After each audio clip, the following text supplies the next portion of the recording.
Welcome back to Harry's Cosmos. Today's adventure: what if Andromeda Black raised Harry and Hermione after the Potters fell? If you're new here, do smash that subscribe button and give the bell a ring so you never miss a story. Now, settle in, let's begin.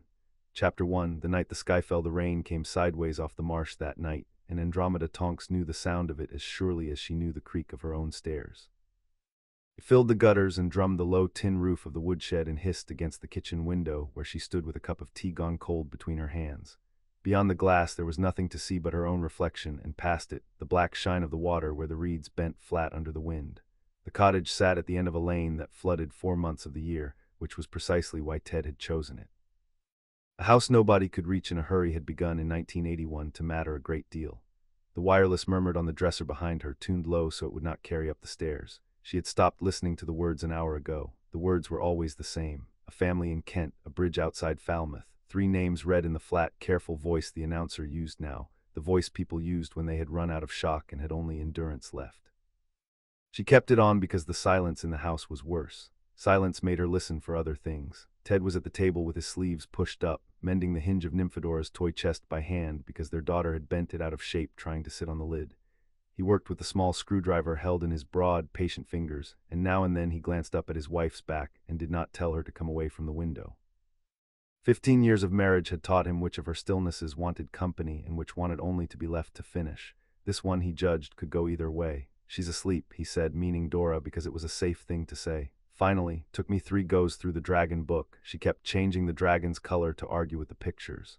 Andromeda's mouth moved. Not quite the thing a stranger would have called a smile, but Ted had married her for the difference between the two and could read it across a dark room. "She'll be a terror when she finally gets to that school," she said. "Minerva won't know what's landed on her. Minerva will know by the first week." The wind threw a fistful of rain at the glass.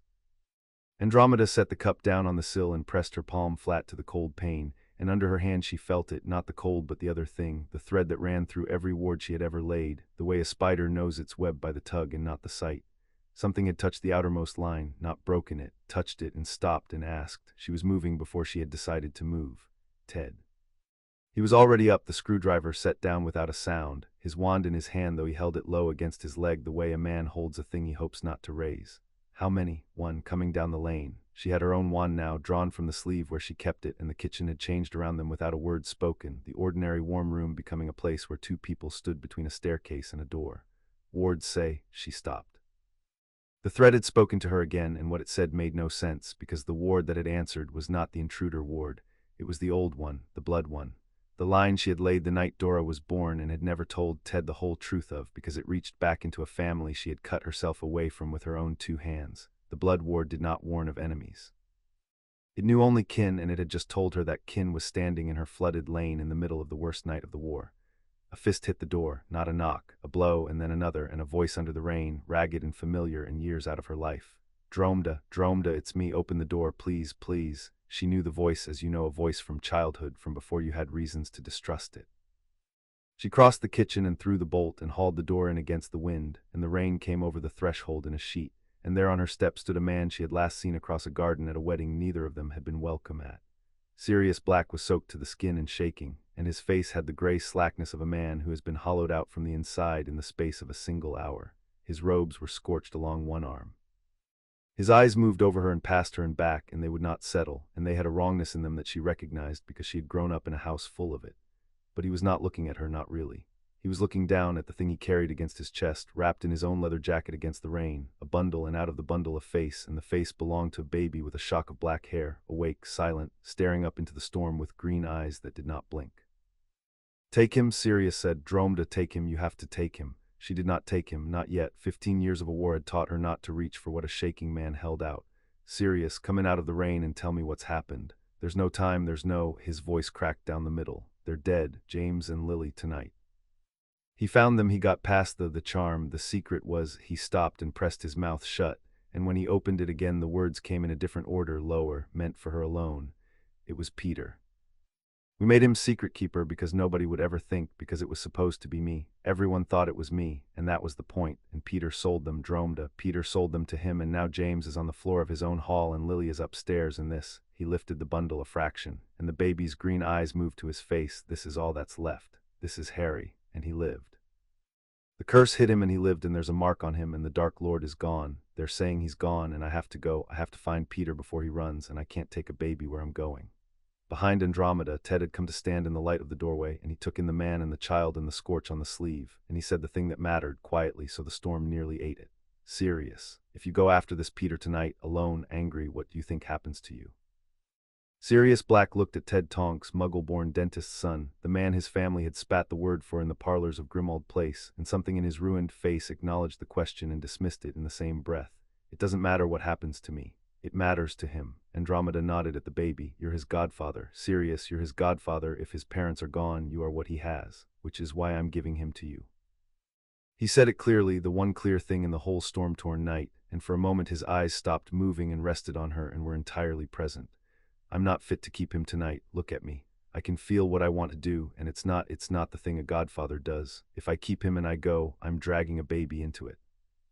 If I leave him with the ministry, they'll hand him to Lily's sister, that Muggle woman who hated her, and he'll grow up not knowing a single thing about who he is. You're the only one left I trust with him. You're the only one who got out of that family with her heart still working. Please, keep him tonight. Keep him until I come back, and if I don't come back, keep him." He drew a breath that shuddered. "Say you'll keep him." The baby chose that moment to reach up out of the leather jacket, a starfish hand, and close 5 fingers around one strand of Andromeda's dark hair where it had come loose in the wind. He did not cry. He held on and he looked at her, and the blood ward she had laid 8 years ago hummed once through the wood of the door frame and the stone of the step in the marrow of her own arm, because it knew a black when a black touched her, and this child, through his father, through the tangled marriages of 100 years, through the same great-grandmother who had bound the Potters to the Blacks long before either of them was born, was hers to answer for. She took him. She lifted Harry out of Sirius's arms into her own and felt the exact weight of him settle against her collarbone, and the weight rearranged something in her chest that she had thought was finished rearranging when Dora had outgrown being carried. "I'll keep him," she said. "On my name and on my blood, I'll keep him. Now come inside, dry off, tell me where you're going, so that when you don't come home I know where to send for you." But Sirius was already backing down the step into the rain, and his face had gone luminous and terrible with the thing he meant to do, and he said, thank you, tell him about them, tell him they died fighting, tell him." And then the words ran out, and he turned, and the great black motorbike that stood ticking in the lane roared awake under his hand. He rose into the storm on it, up over the reeds, a black shape swallowed by black cloud, and the sound of him thinned and was gone, and Andromeda stood in her own doorway with the rain blowing in on her and a dead couple's sun breathing against her neck. Ted shut the door. He shot the bolt. He turned and looked at the child and looked at his wife, and whatever he had been about to say, he did not say. He crossed to the dresser and turned the wireless up a notch, and the flat, careful voice was in the middle of it now, in the middle of the news that would swallow the whole of the next week.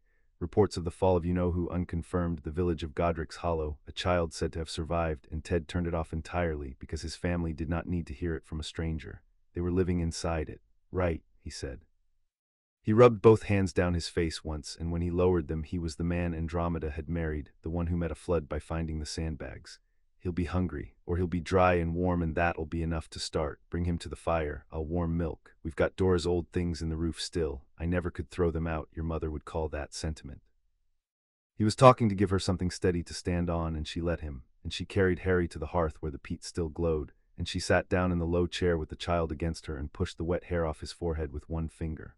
Under the black fringe there was a mark. It was raw and new, and it had the shape of a stroke of lightning, and it sat on the child's brow like a thing written there by a hand that had wanted the whole world to be able to read it. She touched the edge of it, and the child's face crumpled, not from her touch but from the long cold ride and the missing arms he had known, and he began at last to cry, the thin rising wail of a baby who has been very brave for a very long time and cannot be brave any longer. She stood and walked and hummed, the low tuneless hum that has no words in any language and needs none, and above their heads a door opened and bare feet came down the stairs one at a time. Nymphadora Tonks was 8 years old, and she stood on the 3rd step from the bottom in a nightgown printed with moons, her hair the ordinary brown she wore when she was too asleep to bother changing it, and she looked at her mother holding a crying baby by the fire and her father heating milk at the stove, and she asked the only question that could be asked. "Whose is he?" "Ours," said Andromeda before she had planned to say it, and heard the truth of it land in the room and stay there. Dora came the rest of the way down. She was not a child who was frightened by much. She had frightened a good many adults herself, changing her nose at the dinner table to make her grandfather's portrait shout. She came and stood on tiptoe and peered into the bundle, and her hair, without her deciding it, shifted from brown to a deep and inky black to match the baby's, the way water takes the color of the sky. "He's got a hurt on his head. He has. Did somebody hurt him? Ted crossed with the warmed milk in a bottle he had conjured a teat onto and crouched by the two of them, and it was Ted who answered, because Ted always took the questions that had no soft answer. Somebody hurt his mum and dad, love, very badly. They're not coming back, so he's going to live with us now, and we're going to look after him, all of us, and that includes you. Dora considered this with the whole of her grave little face. Then she reached out and very carefully, as she had been taught to touch the newborn measles at the sanctuary, laid one finger against the baby's fist. Harry's crying hitched and slowed, his fingers found hers and gripped, and Andromeda Tonks, who would grow up to be many loud and reckless and magnificent things, said quietly, "All right, I'll be his big sister. What's his name?" "Harry," said Andromeda. "His name is Harry." "Harry," Dora repeated, trying the weight of it, and her hair went from black to a soft brown streaked with the exact green of the baby's eyes, which was her body's way of deciding to love someone before her mind had caught up. "Hello, Harry, I'm Dora. That's the wrong name, my real one's stupid, so you have to call me Dora or I won't answer." They sat up the rest of that night, the four of them, in the low light of the peat fire while the storm wore itself out over the marsh. Harry took half the bottle and slept against Andromeda's shoulder with his fist still curled in the collar of her robe. Ted brought down a box from the roof, cobwebbed, and out of it came a knitted blanket the color of clotted cream and a wooden rattle carved like an otter, and Dora fell asleep on the hearthrug with her head on her father's knee and her hand trailing up to rest on the edge of the baby's blanket, so that even in sleep she kept hold of him. Andromeda did not sleep. She sat with the weight of the child against her and watched the window go from black to gray to the color of pewter, and she thought about the promise she had made on her blood, and about the blood ward that had answered a black in the night, and about the fact that somewhere out there her cousin was hunting a traitor through the ruins of the war with murder in his beautiful ruined face, and she thought about none of it in words, only in the slow turning over of a woman deciding what her life was now going to be. By the time the light was full, she had decided. She had decided the whole of it, everything that would follow, all 7 years of it, though she could not have named a single thing that was coming. She had only decided the shape of herself around it, that this house would be a place where a hunted child could put down his fist and sleep, and that she would be the wall it happened behind. The news reached them properly the next morning, brought by an owl that dropped the prophet on the step so wet it fell apart in Ted's hands. What could be read of it confirmed the shape of Sirius's storm-torn words and added to them a thing that made Andromeda go very still at her own kitchen table. James and Lily Potter dead at Godric's Hollow, the Dark Lord vanished, defeated, gone, by the hand, impossibly, of their infant son. And a man arrested in a Muggle street before noon, standing in a crater with 13 dead around him and a wand in his hand, laughing. Sirius Black, taken for the murder of Peter Pettigrew and 12 bystanders, taken for the betrayal of the Potters, taken without a trial and thrown that same day through the black gates of Azkaban. Ted read it twice and then set it down. "He came here first," he said low, "before. He came here and gave us the child and then went after the one who did it, and now they've got the whole thing backwards and he's the villain of it. Andromeda, we could say. We could tell them he was here, that he was hunting Pettigrew, they'd take Harry." She said it without heat, because she had already walked the length of that path in the gray hours and knew where it ended. "If we stand up in front of the Wisengamot and say Sirius Black came to this house and put the Potter boy in our arms, the first thing they do is put us on a list of people connected to Sirius Black. The second thing they do is decide that the boy who lived cannot possibly be left with a blood traitor and a Muggle-born on a marsh at the edge of nowhere. They take him and they hand him to someone respectable, someone the papers approve of, and Sirius rots either way, because there is no version of this where the Ministry admits it threw a man in Azkaban without a trial in the same week it was calling itself the thing that saved us all." She turned the ruined paper over so the picture of the gates was face down on the table. "We keep our heads down, we keep the child. And we find a way to help Sirius that doesn't cost Sirius the one thing he asked us to protect. That's the order it goes in." Ted looked at her for a long moment, at his wife who had walked out of the oldest and coldest house in Wizarding Britain with nothing but her wand and her name and had built out of that this, a cottage, a daughter, a marriage the whole of her family had cursed. "You," he said, "are the most frightening woman I have ever married." "I know," said Andromeda. "Warm him another bottle." Those first days took the shape the house gave them, which was the shape of small tasks done in their proper order. Harry woke twice in the night and once at dawn, and by the third dawn Andromeda knew the pitch of each cry before her feet touched the cold boards. He ate. He watched. He had a way of going still and grave when a room got loud, holding himself in against the noise, and it was Ted who saw it first and started keeping his voice down near the cradle without being asked. Dora appointed herself. She abandoned her own room mid-tidy and announced that she was old enough now to hold a baby sitting down, and she was, and she did, for hours at a stretch on the hearthrug with cushions banked around her and Harry propped in the crook of her arm while she read to him out of whatever book was nearest. The Dragon One, the Tide Tables, a seed catalogue, all of them in the same solemn storytelling voice. Her hair stayed brown while she read. She had stopped noticing that it did. The nights belonged to Andromeda. Harry would wake in the small hours with a thin, bewildered sound, not quite crying, the sound of a child reaching in his sleep for arms that were the wrong shape now, and she would be up and across the cold landing before Ted had stirred. She did not light a candle. She lifted the child against her shoulder and walked the length of the dark room and back, the boards freezing under her bare feet and the marsh a low hush beyond the shutters, and she said nothing that meant anything, only the low, endless hum, until the small body went heavy against her and the reaching stopped. On the second night she stood at the shutter a long while after he had slept, holding him, watching the crack of moon on the black water, and she understood that the argument she had been having with herself since the doorstep was already over. She had told Sirius she would keep the child. She had not known, saying it, that keeping would turn into this, a weight carried across a dark floor without resenting a single step of it, a heartbeat she had learned to feel through 2 layers of wool and count without meaning to. Ted spent the second day on his knees. He built a rail across the top of the stairs and a gate across the bottom, charmed the fire screen so it could not fall, and laid a cushioning field on the flagstones before the hearth so thick that Dora took to leaping onto it from the 3rd stair, shrieking, until her mother put a stop to the shrieking and not, Ted noticed, to the leaping. He worked with his sleeves rolled and a pencil behind his ear and a Muggle spirit level he trusted more than any charm.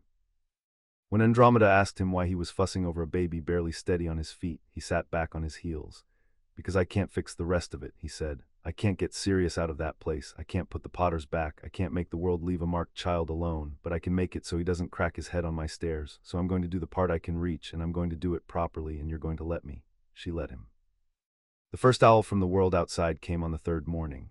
It was a Gringotts owl, iron gray and unhurried, carrying a letter sealed in the deep red wax the bank used for the business of the dead.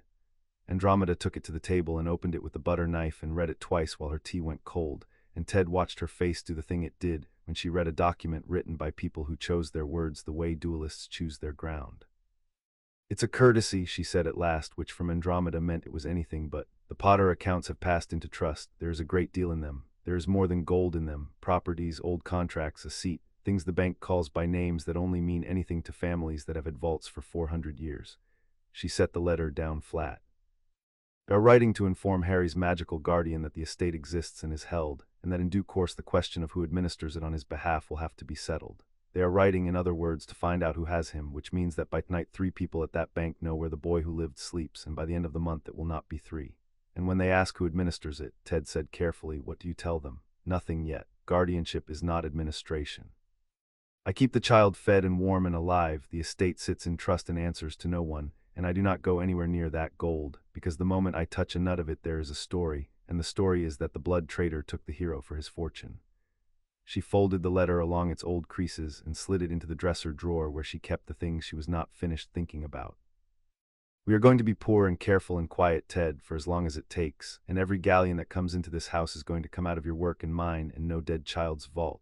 I would rather they called me a great many things than let them call me that one." Ted reached across the table and put his hand over hers on the folded letter. "Most people," he said, "given a hero and a fortune both landing on the doorstep in the same week, would count it a windfall. Most people were not raised by my mother." She turned her hand over under his so their palms met. "I know exactly what a fortune costs when it comes with a name attached. I paid for the freedom from mine and every relative I have left. I'll not spend Harry's before he is old enough to know what he's spending." The second owl was uglier. It came that same afternoon with no seal at all, a plain barn owl bearing a plain note in an unfamiliar hand, and the note said only, "So it's true.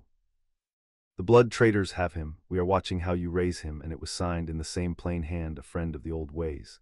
Andromeda read it once, held it to the candle until it caught, and dropped the burning corner into the empty grate. She did not mention it to Dora. She mentioned it to Ted across the room with her eyes, and he understood, and went and checked the rail on the stairs again, though it did not need checking. That was the shape of those first 3 days, a rail on the stairs, a girl reading tide tables to a baby, a letter in a drawer, an ugly note gone to ash in a cold grate. It was the size of a home, and that was on purpose. The second child came 4 days later. It came on a gray Tuesday with the wind dropped and the marsh flat and steaming, and it came in the person of Minerva McGonagall, who apparated to the end of the flooded lane and walked the rest of it in stout boots with her tartan cloak pinned tight, and a bundle held against her the same way Sirius had held his, though her arms did not shake. Andromeda saw her from the window and had the door open before she reached it, and the 2 women stood a moment on the step reading each other's faces, because they had known one another a long time, teacher and difficult student, and had ended on the same side of a war that split most families down the middle. "Andromeda," Minerva's voice was even, but there was something worn thin under it. I am told you have taken in the Potter child. You're told a great deal then. Andromeda did not deny it and did not confirm it. Who tells you? Albus tells me what he judges I should carry, and he judges I should carry this one since I am the one standing on your step. The older witch's mouth thinned.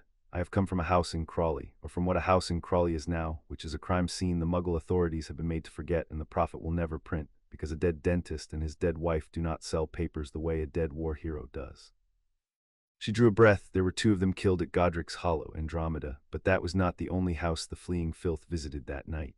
There was a cell of them, 4 or 5, running north with the war collapsing around their ears, and they wanted to leave a mark on their way out, and they had a name, a Muggle family. Dentist and his wife, whose infant daughter had been putting things on the accidental magic register since she was 6 months old, the youngest and strongest first sign the office had logged in a decade.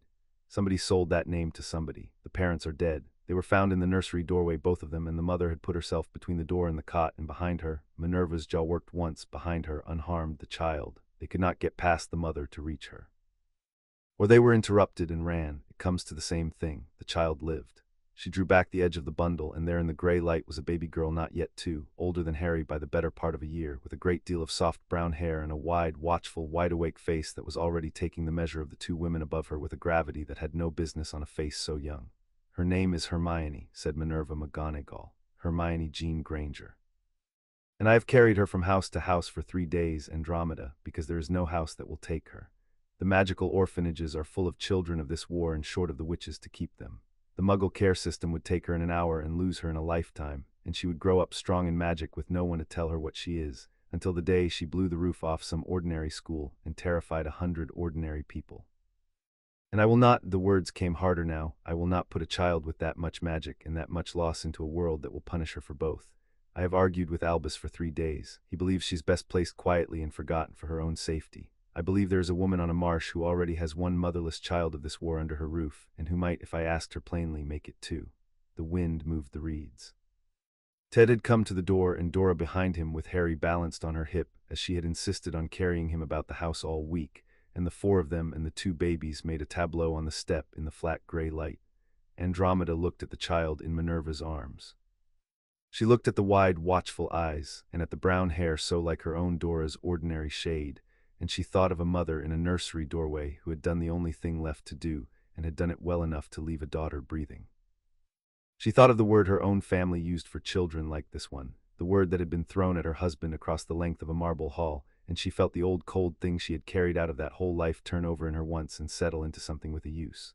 "Give her here," said Andromeda Black. She took the second child into her arms, and Hermione Granger looked up at the stern, beautiful face bending over her, and did not cry.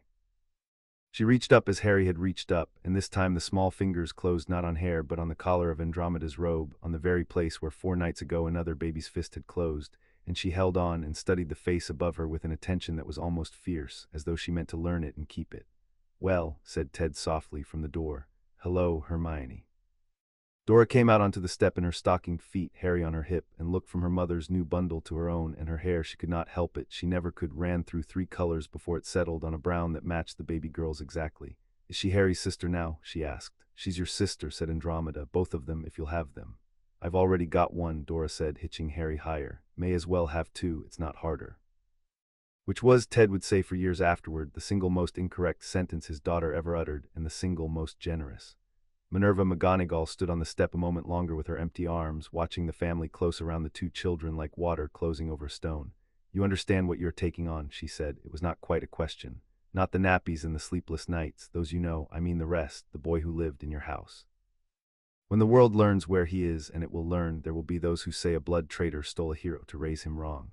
There will be a faction, Andromeda, and you know exactly which faction, that will want him out of these hands and into theirs, and they will have gold and Wisengamot seats and patience. And the girl, a Muggle-born nobody, they'll call her, taking up a place at the hero's side. You are not adopting 2 orphans. You are adopting a war that hasn't finished being fought." Andromeda settled a baby on each arm and stood square in her own doorway with her husband at one shoulder and her daughter at the other, and she looked at her old teacher with the particular steadiness of a woman who has already counted the cost and found it a bargain. "Minerva," she said, "I was born into the House of Black.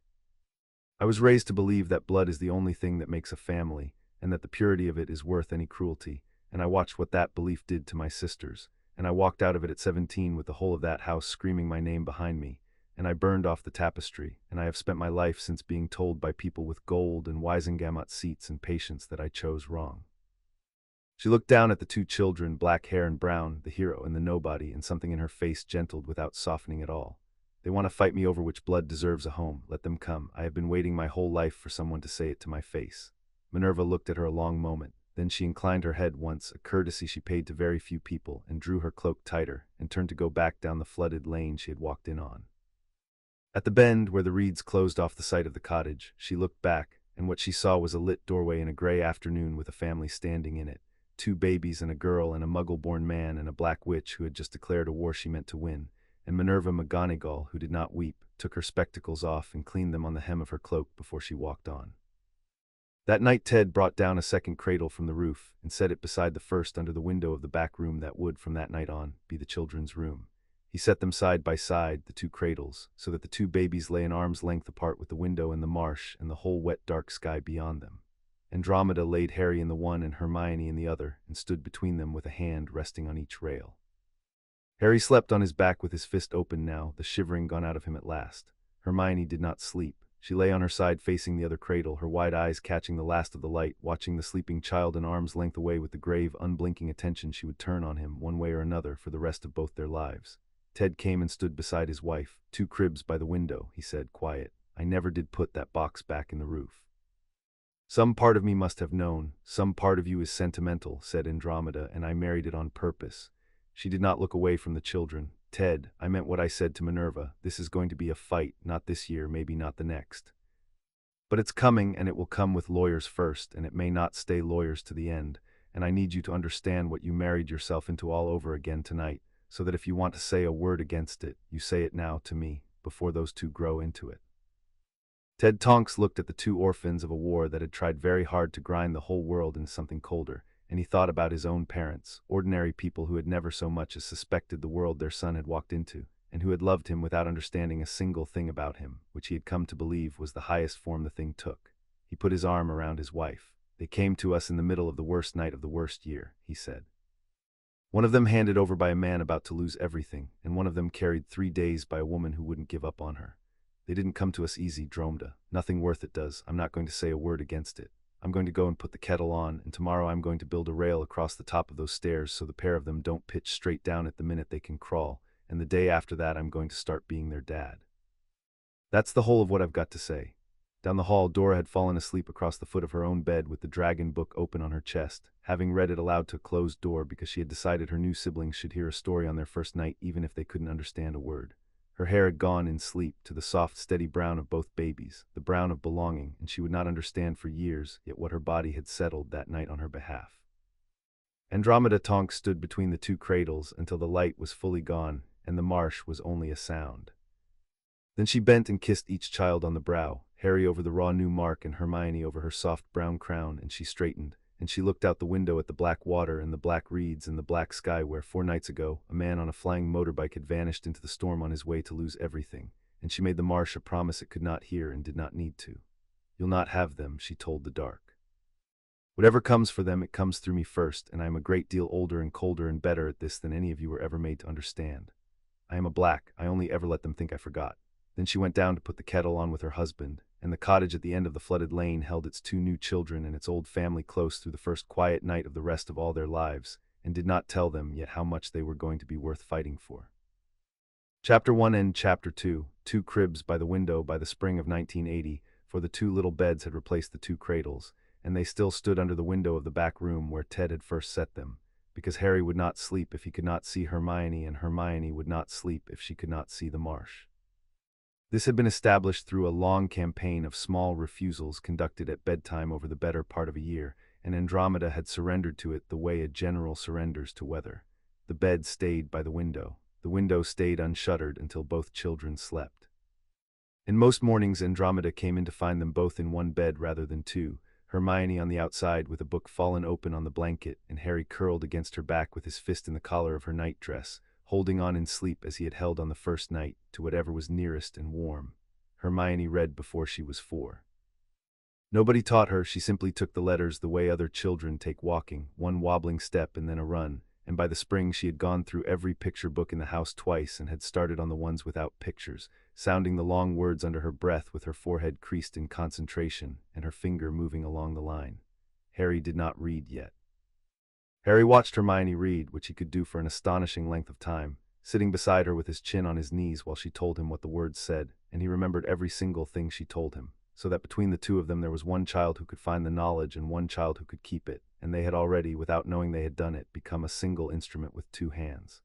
The magic came to them together when it came, which was not how magic was supposed to work. Andromeda had raised one child through the years of the uncontrolled bursts and knew its pattern, how a young witch will make a cup leap or a toy mend itself in a moment of strong feeling, and then look round bewildered for the culprit. Harry and Hermione did not burst alone. When Harry, at war with a stuck drawer, made every drawer in the dresser fly open at once, Hermione 3 feet away felt it happen and laughed, and the laugh made the candles gutter blue.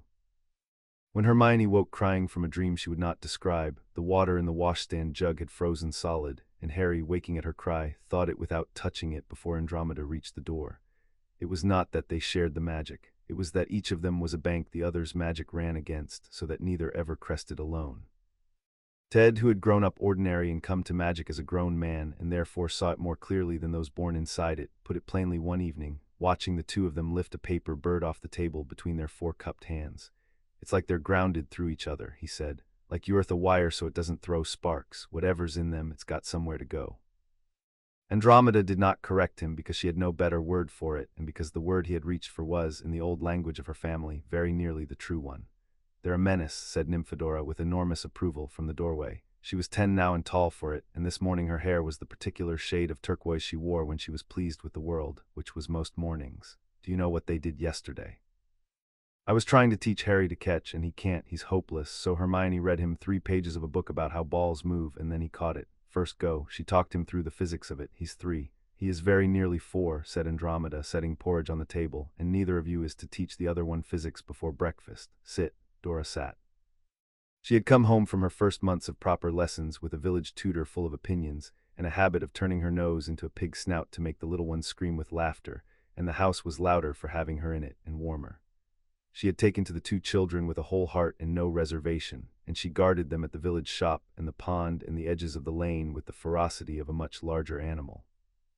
When a farmer's boy had thrown a clod of mud at Hermione for being a stranger, Dora had turned her whole face into something out of a nightmare and chased him half a mile, and had come home unrepentant, and Ted had told her off for it while trying not to laugh and had failed at both.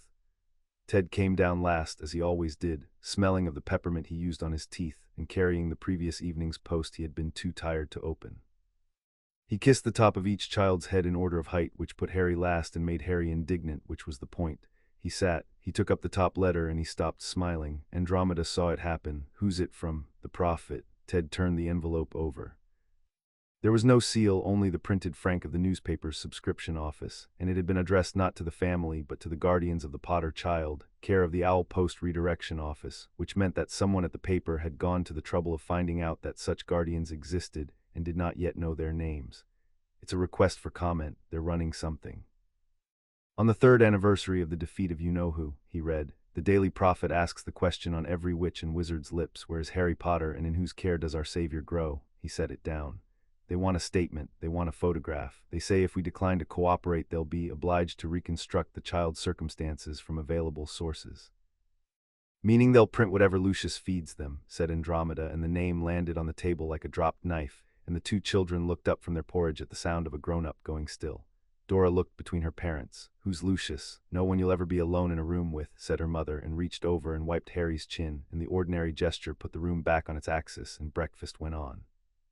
But Andromeda did not eat much of hers, and when the children had been sent to the front room to build a fortress out of the settee cushions, she took the letter from Ted and read it herself slowly, and then she folded it into the dresser drawer with the others, the drawer that no longer closed all the way.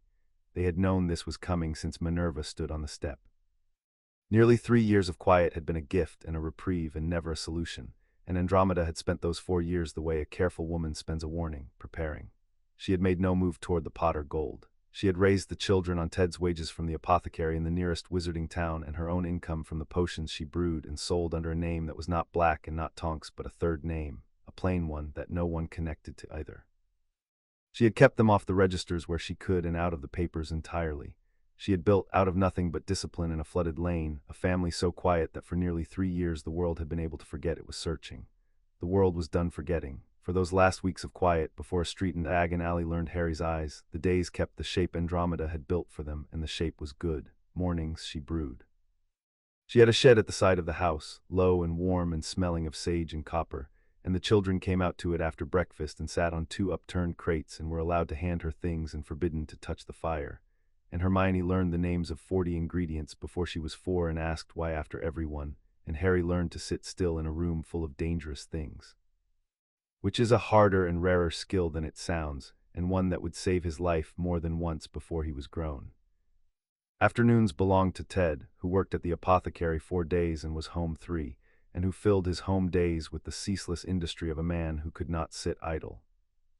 Mending, planting, building the children a raft that sank and then a better one that did not, singing while he worked in a tuneless, cheerful baritone the Muggle songs of his own boyhood, songs about blackbirds and bright golden mornings and a long way to somewhere called Tipperary, so that Harry and Hermione grew up knowing by heart a repertoire of music no other wizarding child had ever heard, and thought nothing of it, and would hum it under their breath at Hogwarts one day and be asked, baffled, where on earth it came from. Evenings were for the fire and the reading. It was not a grand life. Grandeur was the thing Andromeda had walked away from at 17 and had not missed for an hour, and this was the other thing, the thing grandeur had never once managed to be in the house where she was raised, and she guarded it now with everything the old house had taught her, turning all that cold inherited skill to the single warm purpose of keeping 5 people safe enough to be ordinary. The trouble came to a head in Diagon Alley on a bright cold Tuesday in April, which was Andromeda's own fault, and she knew it was her own fault, and she made herself remember that later when it would have been easier to blame someone else. She had brought the children up to London for the plain reason that children need shoes and hers had all outgrown theirs at once, and she had judged, after 4 years, that a Tuesday morning in a crowded street was as safe as anonymity ever got. She had put a glamour on Harry's forehead, a light one enough to smooth the mark to ordinary skin. She had not thought to change his eyes. It was the eyes that did it. They were in Twilfit's, having Hermione measured for a winter cloak, Harry sitting on a stool swinging his legs and Dora keeping one hand on his collar, when an old witch buying gloves at the counter turned and looked at the small dark-haired child on the stool and looked away and looked back and went the color of tallow. "Lily Evans's eyes," she said to no one in the carrying voice of the very deaf. "That's Lily Evans's eyes in that child's face. Merlin protect us, that's the Potter boy." Afterward Andromeda could never reconstruct the order of what happened, only that it happened fast, the way a pond freezes, still and then all at once solid. The old witch said it again, louder. A younger woman by the fitting mirror turned. Someone dropped a parcel. Within a minute the shop had emptied of its ordinary murmur and filled with a silence that had a shape, and the shape was a ring of faces all turned inward at a 3-year-old on a stool, and Harry, who did not understand any of it, understood the one thing a small animal always understands, which is that a great many larger creatures have all gone quiet at once and are all looking at him. He got down off the stool. He crossed to Hermione, who was still standing on the fitting block with pins in her hem, and he took hold of her hand, and he turned and faced the ring of adults with his chin up, putting himself between the strangers and the girl on the block, and he was 3 years old and came up to their waists, and he did not move. "Excuse me," said Andromeda Black into the silence, and her voice was not loud, but it went through the shop like cold water. "You are frightening my children. Step back." They stepped back. There was something in how she said "my children" that made a certain kind of person step back without deciding to, and she had counted on it, and it worked, and she used the 4 seconds it bought to gather both children against her skirts, and drop a coin on the counter for the half-finished cloak, and steer all 3 of them out into the street. But the street was worse than the shop, because the shop had held 20 people and the street held 200, and the word was already moving through it ahead of them, passing mouth to mouth faster than they could walk. The Potter boy is here. She's got the Potter boy. And by the time they reached the archway to the leaky cauldron, there was a man walking backward in front of them with a camera, and the flash of it went off in Harry's face again and again while Dora, magnificent and 10, tried to slap the lens away. They got home. Andromeda got them home, through the flue and out into the good marsh air, and she knelt on the kitchen flagstones and held all 3 of her children at once, Dora shaking with her fists knotted in her own sleeves and the 2 little ones simply clinging, and she said nothing for a while, and then she said, "That will never happen to you again. Do you understand me? I let it happen once because I was careless, and it will never happen again." And it never did. But the photograph ran on the front page 2 days later, blurred and badly lit, a small dark-haired child with his hand thrown up against the light and a woman's arm around him, and the headline above it was the headline Lucius had been paying for since 1981. "Blood traitor raises the boy who lived," it said, and underneath, in smaller letters, "Is this any place for a hero?" The article did its work over the following week, which was to say it did Lucius Malfoy's work, and Lucius Malfoy's work was patient and indirect, and never once put his own name anywhere near the thing he was doing. The article asked questions. It asked whether the wizarding world had been wise to allow its savior to vanish for nearly 3 years into the keeping of a woman who had been formally disowned by her own family, a woman married to a Muggle-born, a woman living in reduced circumstances at the edge of a fen with, sources noted, no visible means of providing the child the advantages his station demanded. It quoted an unnamed member of the Wisengamot who found it troubling that no proper review of the guardianship had ever been conducted. It wondered delicately whether love was really enough. The owls came the way the tide came, all at once and from everywhere.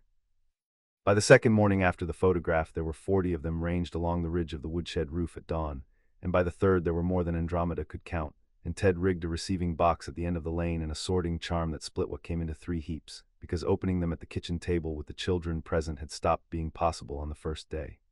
The first heap was kindness, and there was a great deal of it, and it was almost harder to bear than the rest. Strangers sent knitted things and boiled sweets and letters of thanks to a child they had never met, for a war he had ended before he could walk. A witch in Aberdeen sent a hand-stitched quilt with a stag and a doe worked into 2 corners. She had known Lily at school, her note said, and could not bear to think of the baby cold. Andromeda kept the quilt. She kept a good deal from that first heap and answered none of it, and never told the children how many people they had never met had loved them from a distance for a thing they had not chosen to do. The second heap was cruelty, and Ted burned most of it before she saw it, which was their arrangement, the one part of the war Ted had asked to be allowed to carry so that she would not have to. Some of it he could not burn fast enough. There was a howler on the 4th morning that got past the sorting charm and went off in the receiving box at the end of the lane, and screamed across the whole marsh in a cultured, carrying voice about traitors and half-breeds and the coming judgment of the old ways. And Harry and Hermione stood at the front room window and watched the red envelope shriek and smoke in the distance, holding hands, not crying exactly, only grave, as they went grave together at anything they did not yet have words for. Dora went out in her nightgown and set the thing alight properly, with a look on her face that was pure black, and came back in and told the little ones it had only been a moth, a big angry moth, and made her nose into moths to prove it, and Harry laughed, and the morning was saved. The third heap was the one Andromeda read every word of, because the third heap was the enemy speaking in his own voice, and she had learned young that you never throw away the letters your enemy is careless enough to sign. Most of it was unsigned, one letter was not. It came on heavy cream paper with no return but a single pressed seal she knew before she touched it, a swan, and inside, in a hand she had once known as well as her own because they had learned their letters at the same table under the same rod, her sister had written 11 words. You always did collect strays, Andromeda, do be careful with this one. There was no signature and it needed none, because only one person living wrote the letter A with that particular contemptuous flourish, and Andromeda sat a while with the note in her hand and thought about Narcissa at 7, before the family had finished with her, teaching a younger sister to plait a doll's hair on the stairs at Grimmauld Place. Then she put the note in the drawer with the others because it was evidence and because it was also, though Narcissa would have died before admitting it, a warning, and warnings from that quarter were never sent for nothing. Life narrowed after that, and the family let it narrow, because a narrow life freely chosen is a different thing from a small one imposed. They stopped going to the Wizarding Village shop. Ted brought the shopping home, or they used the Muggle shops in the market town, where a lightning scar meant nothing, and a woman with 2 children was only a woman with 2 children. Andromeda taught the children their letters and their numbers and their first lessons in the control of what was in them at the kitchen table herself, rather than send them to the little dame school where every parent read the prophet. She was not hiding them. She was clear with Ted about the difference, and clear with herself. She was choosing the ground. A general who cannot stop the enemy marching can still decide which field they meet on, and Andromeda intended, for as long as these children were small, that they would meet the world only on ground she had chosen and prepared and knew the drainage of. It cost them. It cost the children friends they might have had, and it cost Andromeda the last acquaintances who had still, out of old-school loyalty, been willing to be seen with a disowned Black.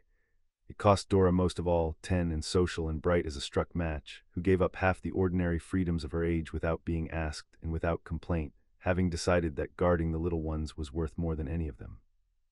There was one girl in the village, a farmer's daughter named Susan, whose family did not hold with newspapers, and Dora kept her fiercely, the one thread she would not cut, and Susan came to the marsh on Saturdays and did not care in the least that the dark-haired boy she played tag with had ended a war, because to Susan he was only Harry, who was rubbish at tag, and that was the finest gift anyone outside the family gave them in all those years.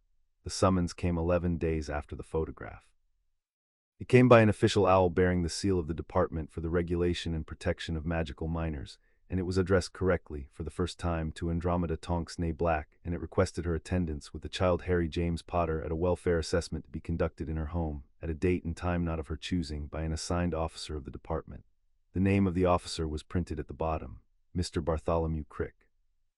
"They're coming into the house," Ted said when she showed him. He said it quietly because the children were in the next room, and Ted had a rule about the children not hearing fear in a grown-up's voice, and he kept the rule better than anyone Andromeda had ever known. "They're going to come into our house and look at our children and decide whether we're fit. They're going to try." Andromeda set the summons on the table and put both hands flat on either side of it and looked down at it as she looked at a chessboard. "Ted, listen to me, because I need you to understand the shape of this. This is not really about whether we are fit. Crick will find the house clean and the children fed and healthy and happy because they are, and he will write that down because he has to. This is about getting a ministry officer's foot across our threshold and a ministry file open with Harry's name on it. Once the file exists, it can be reviewed. Once it can be reviewed, it can be escalated. Once it's escalated to the Wisengamot, we are no longer a family the ministry forgot. We are a case, and Lucius does not need to win the case. He only needs it to exist and to go on existing and to hang over these children for the whole of their childhood, so that every choice I make from now until Harry is 17 is a choice made with a ministry officer looking over my shoulder." She straightened. "So we are not going to let the file open on his terms. We are going to open it ourselves on ours, and we are going to close it so hard it never opens again." "How?" "By being the last thing he expects. He expects a frightened blood traitor hiding in a fen. He's going to get the House of Black." She was already moving toward the writing desk, already drawing paper toward her. "Take the children to your mothers for the day Crick comes. I want them nowhere near it. And say nothing to anyone about what I'm about to do, because if it gets back to Lucius before it's done, it doesn't work." Ted's mother lived in a pebble-semi in Ottery St. Catchpole with a garden she ruled like a small kingdom, and a Muggle husband long dead, and a fierce, uncomplicated love for the grandchildren fate had handed her son, none of whom shared a drop of her blood, and all of whom were hers past arguing.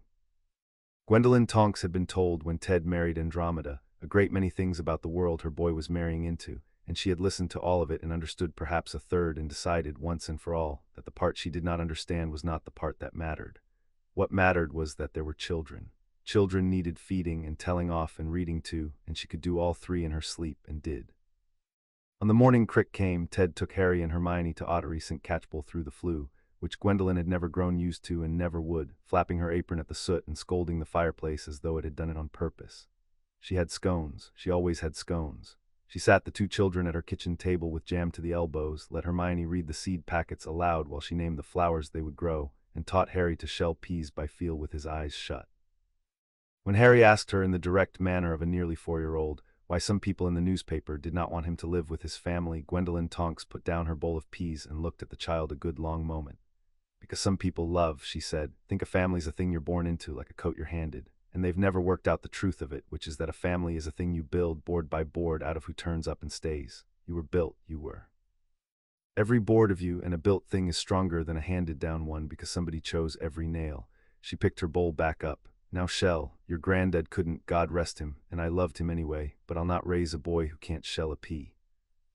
Mr. Bartholomew Crick arrived on a Thursday in a bowler hat, with a clipboard and a self-inking quill, in the manner of a man who had done this 100 times and expected to be either wept at or shouted at, and had prepared himself equally for both. He was not, Andromeda judged within 10 seconds of opening the door, a bad man. He was a tired man doing a job that other people used for purposes he did not fully see, and that made him more dangerous than a bad man and easier to turn, and she adjusted her whole approach to him on the doorstep before he had finished wiping his boots. She did not weep at him, and she did not shout. She gave him tea in the good cups, the ones that had come out of Grimmauld Place in her trunk 20 years ago, and had the black crest on the base where he would not see it until he turned the cup over. She answered every question on his clipboard fully and without hesitation. She walked him through the house and showed him the children's room, the 2 beds by the window, the shelf of books, the marks on the doorframe where Ted had measured their heights in pencil. She showed him the ledger of what she earned and what she spent, kept in her own precise hand, every galleon accounted for and not one of them from a Potter vault. She let him see all of it, and she watched his quill move, and she waited. He came to the last question on his form, and he cleared his throat, and he looked apologetic. "I'm required to ask, Mrs. Tonks. The department has received representations. Concerns from persons of standing regarding the suitability of the child's placement given the family's circumstances, financial and social." He did not meet her eye. "I'm required to record your response. Record this exactly, Mr. Crick, if you would." Andromeda set down her cup and turned it so that the silver crest on the base caught the light and sat there on the table between them, and she saw him see it. I am Andromeda, daughter of Sirius Black and Drula Rosier of the House of Black. My great-uncle was Arcturus Black, who sat on that Wisengamot for 60 years. My cousin is Sirius Black, who is Harry Potter's legally named godfather, appointed by James and Lily Potter before witnesses, a naming that has never been revoked and cannot be revoked by anyone now living. When Sirius could not keep the child came to the nearest of his kin who was willing and able to take him, and that is me, because Harry Potter is bound to the House of Black by blood, through his own paternal great-grandmother, Doria Black, and I can show you the line on a tapestry 400 years old if the department would care to send someone to read it. She let that sit. You have come to my home to determine whether the child is safe and loved and provided for. You have seen that he is. And I will tell you the thing, your form does not have a box for Mr. Crick. There is no house in Britain, no matter how much gold sits in its vaults or how many seats it holds, that can give that child one single thing this house has not already given him, because the thing it has given him is the only thing that was ever going to matter, and no amount of money has ever once been able to buy it. You may write that down or not. But you will not write down that Harry Potter is placed with strangers, because he is placed with family, and I would advise the persons of standing who sent you to be very careful about the words they use next, because I am done being quiet, and I remember every one of their mother's maiden names. Bartholomew Crick sat with his quill stopped over his form. Then slowly he wrote something, and Andromeda could not see what it was and did not ask. He drank the rest of his tea. He stood and gathered his clipboard and put his bowler hat back on, and at the door he paused and turned and for the first time looked her in the eye. I've assessed 40 homes this year, Mrs. Tonks, he said. Most of them I couldn't wait to leave. My report will say the child is thriving and the placement is exemplary and no further review is warranted, and I'll write it in language they can't easily get around, because I've been doing this long enough to know when I'm being used to lean on someone and I don't care for it. He put a finger to the brim of his hat. For what it's worth, which given the persons involved is probably not much, I hope they leave you alone. Good day. He walked back down the flooded lane in his bowler hat, and Andromeda watched him go from the doorway, and only when he had reached the bend did she let her shoulders come down from where they had been for 3 hours. It was not, of course, that simple, because with Lucius Malfoy nothing was ever that simple, and Crick's report was only the first move on a board Lucius had set out to play for years. Andromeda had known that too. Which was why on the same day Crick came to the house, she had gone to see Amelia Bones. Amelia Bones was newly risen at the Department of Magical Law Enforcement, a square, plain, formidable woman with a monocle and a reputation for being unbribable that had cost her most of her friends and all of her invitations. And she and Andromeda had not exactly been close at school, but had recognized in one another the same rare thing, which was a person who would not be moved. Andromeda came to her office without an appointment and laid the whole of it out on the desk between them, the summons and the article and the 4 years of quiet, and Amelia listened without interrupting, and at the end she took off her monocle and polished it and put it back. You want to know if the guardianship is sound, Amelia said. I know the guardianship is sound. I want to know if it can be made unbreakable. I want to know the mechanism by which a person like Lucius Malfoy takes a child from a home like mine, and I want it closed before he finds it. Amelia Bones almost smiled, which for Amelia Bones was a considerable event. You always did do your reading, Black. She pulled a sheet of parchment toward her and dipped a quill. There are 2 doors he can come through. The first is a challenge to your fitness, and Crick's report will nail that one shut if he writes it as you expect he will, because a favorable welfare assessment on the record is very hard for the Wisengamot to overrule without appearing to act from prejudice, which even Lucius's people don't like to appear to do in daylight, so that door is nearly closed already, she wrote. The second door is the one to watch. It's the old blood guardianship statutes. There is a line of ancient law, never repealed, that says the wardship of an heir of an ancient and most noble house may be claimed by the senior surviving member of that house, on the grounds that an heir's magical inheritance must be conducted by the head of the family. If Lucius can establish that Harry Potter is, by some reading, an heir of the House of Black, and that a person other than you is its senior member, he could try to have Harry made a ward of that person over your head entirely legally, and there would be nothing in Crick's report to stop it, because it wouldn't be about your fitness at all. It would be about blood and headship. And that, Andromeda, is a door I cannot close for you from this office, because it isn't law enforcement. It's heritage law, and it's decided at Gringotts and in front of the Wisengamot, and it's the oldest and nastiest game your family plays. Andromeda sat very still. Who is the senior surviving member of the House of Black? That, said Amelia Bones, is exactly the question, isn't it? And I'd find out the answer before Lucius does, because whoever it is holds a key to that child, and if it's someone in Malfoy's pocket, you have a problem that no welfare report on Earth can solve. Andromeda went home that evening across a marsh gone gold and long-shadowed, and she did not go straight in. She stood at the end of her own lane where the reeds began and looked at the lit window of the house where her husband was reading to two children who were not born to her and were entirely hers, and she turned Amelia's question over and over. Who was the senior surviving Black? Her father was dead. Her uncles were dead.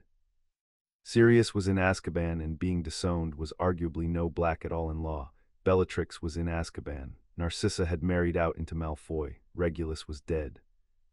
The old head of the family, Arcturus, was dead, and after him she stood in the cold and did the genealogy she had spent 20 years trying to forget, name by name down the burned and blasted tapestry of her childhood, and she arrived at an answer that made her look up at the first stars coming out over the fen, because the answer was not what Lucius thought it was, and the answer was going to be the whole of the war they were about to fight.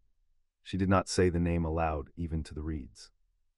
She turned it once more to be certain of it, and folded it away with the things she was not finished with, and made a decision she would not act on for 2 more years, because the children were too small and the ground was not yet prepared. When the time came, she would not wait for Lucius to walk through the door Amelia had named. She would walk through it first. She would go to Gringotts and ask the goblins to read the line, the true line, the whole 400 years of it, and make them say aloud in their cold, accurate voices the thing the tapestry already knew and Lucius had not yet troubled to check, because men like Lucius always assumed that a question of blood would flatter them, and this answer would not. She would let him build his whole campaign on a foundation she already knew was rotten, and then, at a moment of her choosing and not his, on the floor of the Wisengamot, she would knock it out from under him. That was years off. Tonight there were 2 children to put to bed. She went in. She hung her cloak on the peg. Harry looked up from the hearthrug where Ted had the book open, and he held up his arms to be lifted, and she lifted him, and Hermione came and leaned against her leg with the gravity she brought to everything, and Dora, sprawled on the settee with her hair gone the deep blue of evening, said, "Mum, did the horrible man come, and did you frighten him?" "He was not horrible," said Andromeda, "and I did not need to frighten him, and you are not to call ministry officials horrible until you are at least 12. She sat down with Harry on her knee and Hermione tucked under her arm and looked at the fire. "Ted, the children are safe tonight and safe tomorrow and safe for a good while yet, but there's a longer thing coming, and it's a family thing, an old one, and I'm going to have to go back into a house I swore I'd never enter again to settle it." "Not yet, but it's coming." "Then it's coming," said Ted from the floor, and reached up and took her free hand and turned the page for the children with the other and read on. The story he was reading was about a knight and a river and a bridge that only led across those who told it the truth, and Hermione, who had heard it before and remembered everything, mouthed the words half a beat ahead of him, and Harry, who could not read but could keep, watched her mouth and kept them. Later, when the 2 children were asleep in the one bed by the window with the marsh silver beyond the glass, Andromeda stood in the doorway of their room as she had stood the first night, and Ted came and stood beside her, and neither of them spoke for a while. Harry had his fist in Hermione's collar.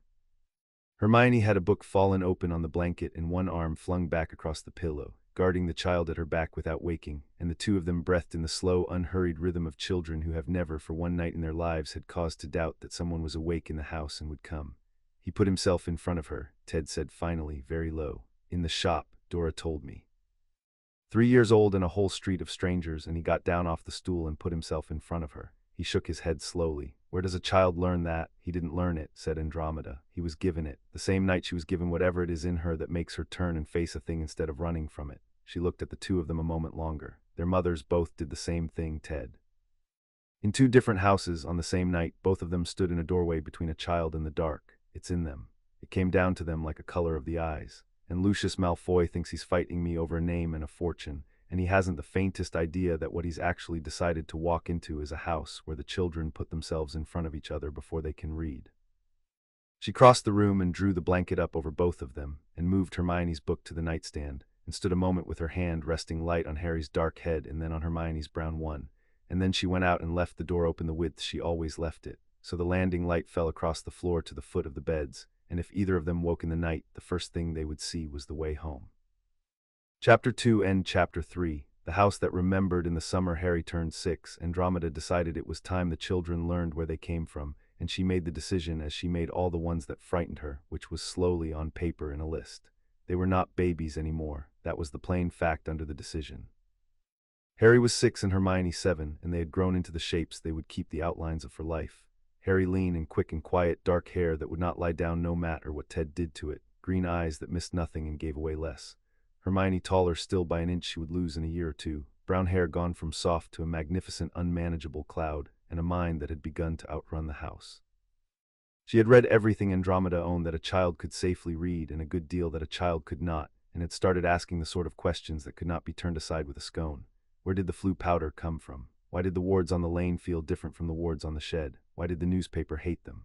Why did Harry have a scar and she did not when they had both, Dora had let slip once, lost their mothers on the same night? That last one came at breakfast.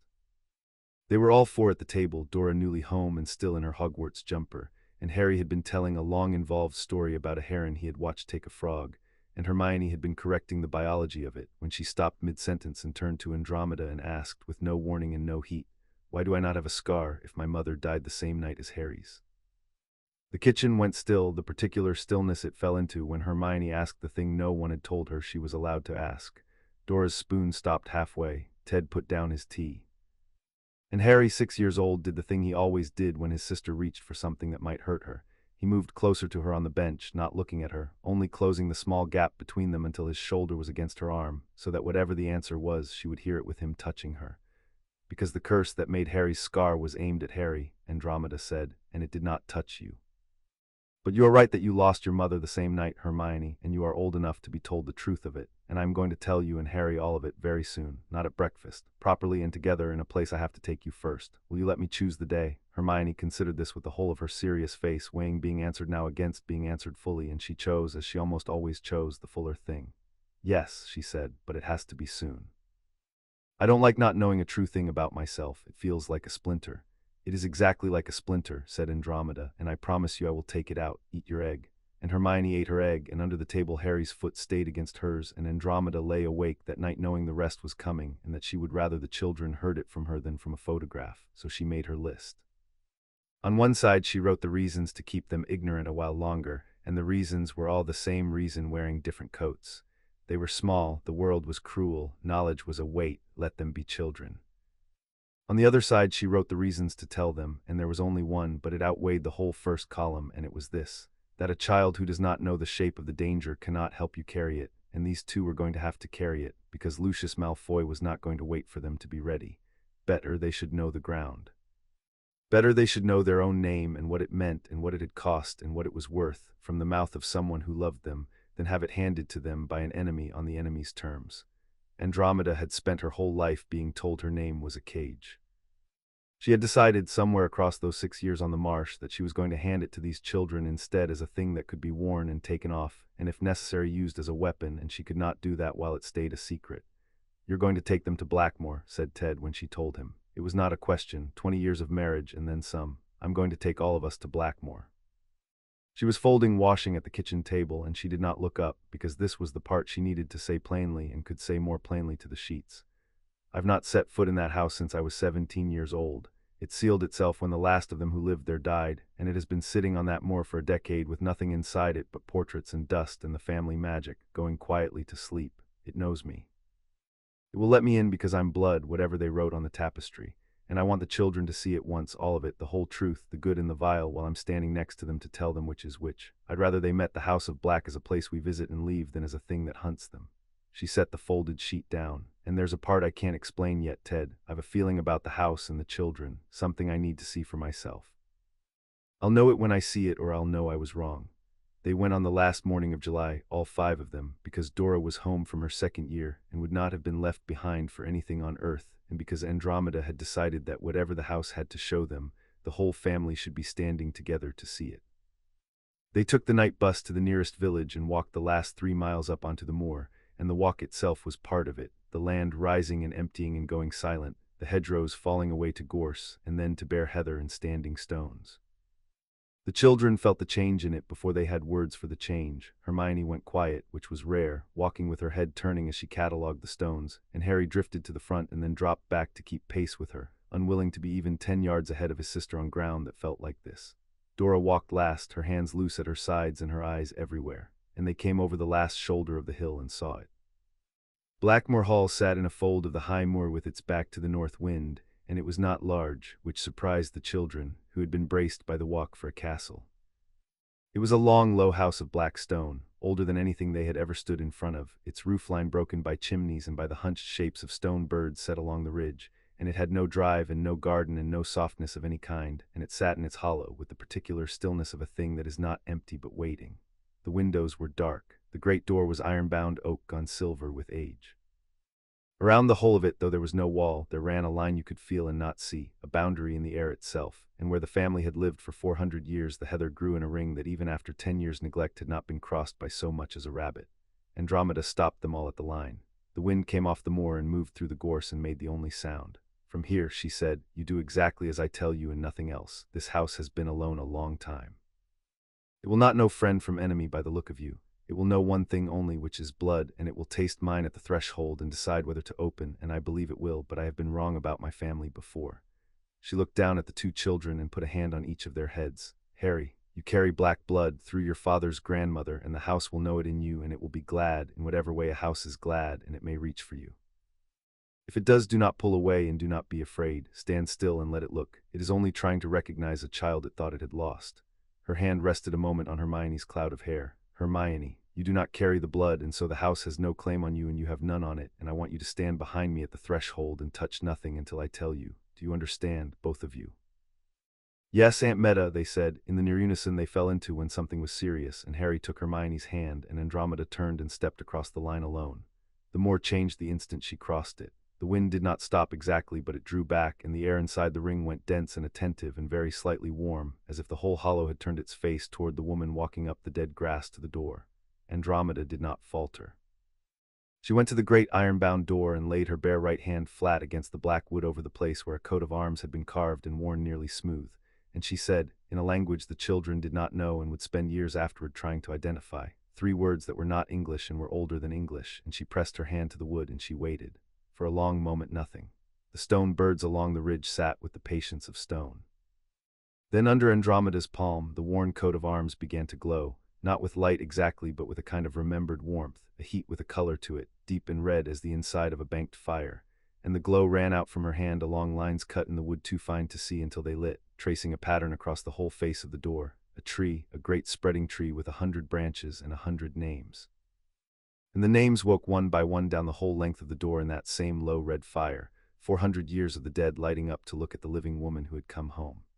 And at the bottom of the tree, on a low branch near the root, one name that had been burned to a black scar flared and healed and burned again, unable to decide, and Andromeda looked at her own name trying to knit itself back together under her hand and said very quietly, yes, I know, I left. Open the door anyway. I've brought the children. The door opened. It did not creak. It swung inward on its ancient hinges without a sound, releasing a breath of air that smelled of cold stone and beeswax and something older underneath, dry and sweet, the smell of centuries kept out of the weather, and beyond it was darkness, and then, as the family magic recognized that a black had come home and there were more behind her, the darkness woke. Candles caught along the walls of the great hall one after another down its whole length, 100 candles in iron sconces lighting themselves in a running wave that went away into the dark and showed, as it went, a hall hung floor to ceiling on both sides with the faces of the dead. Andromeda stood in the doorway with the woken house at her back and turned to the 4 on the threshold behind her, and her face in the candlelight had gone to something the children had never seen on it, something that held love and grief and a very old anger all at once and let none of them win. Come in, she said, stay close. And whatever the portraits say to you, and they will say a great many things, remember that they are only paint and pride, and that the living outrank the dead in this house now, because I say they do, and there is no one left alive to argue it. She held out her hands. Come and meet your family. They came in.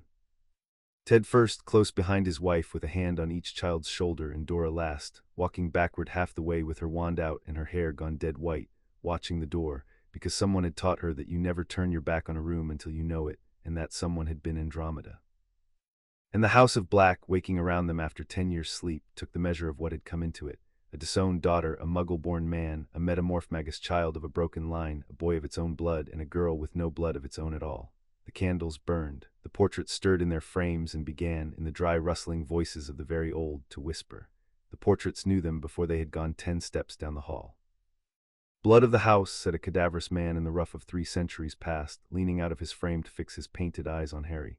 Blood of Doria, come home at last. Come here, child, let the family look at you. You have the Potter jaw, more's the pity, but the eyes, no, the eyes are the Evans woman's. They told us she'd married down. That is enough, Phineas. Andromeda did not raise her voice. She did not have to. She stood in the middle of the hall with a child's hand in each of hers and looked up at the portrait of Phineas Nigellus Black, the least popular headmaster Hogwarts had ever endured, and something in her stillness made the painted man draw back into his frame. You will not use the word you were about to use in front of my children. You may be paint and pride, but you are paint and pride in a house that answers to my blood tonight, and I will have every frame in this gallery turned to the wall and left in the dark for another decade if one more of you forgets its manners. Do we understand each other?" A rustle went down the whole length of the hall, 100 painted ancestors reassessing the disowned daughter who had walked back in, spoken to the house's magic, and been obeyed. Phineas Nigellus inclined his head a fraction, which from him was an abject apology.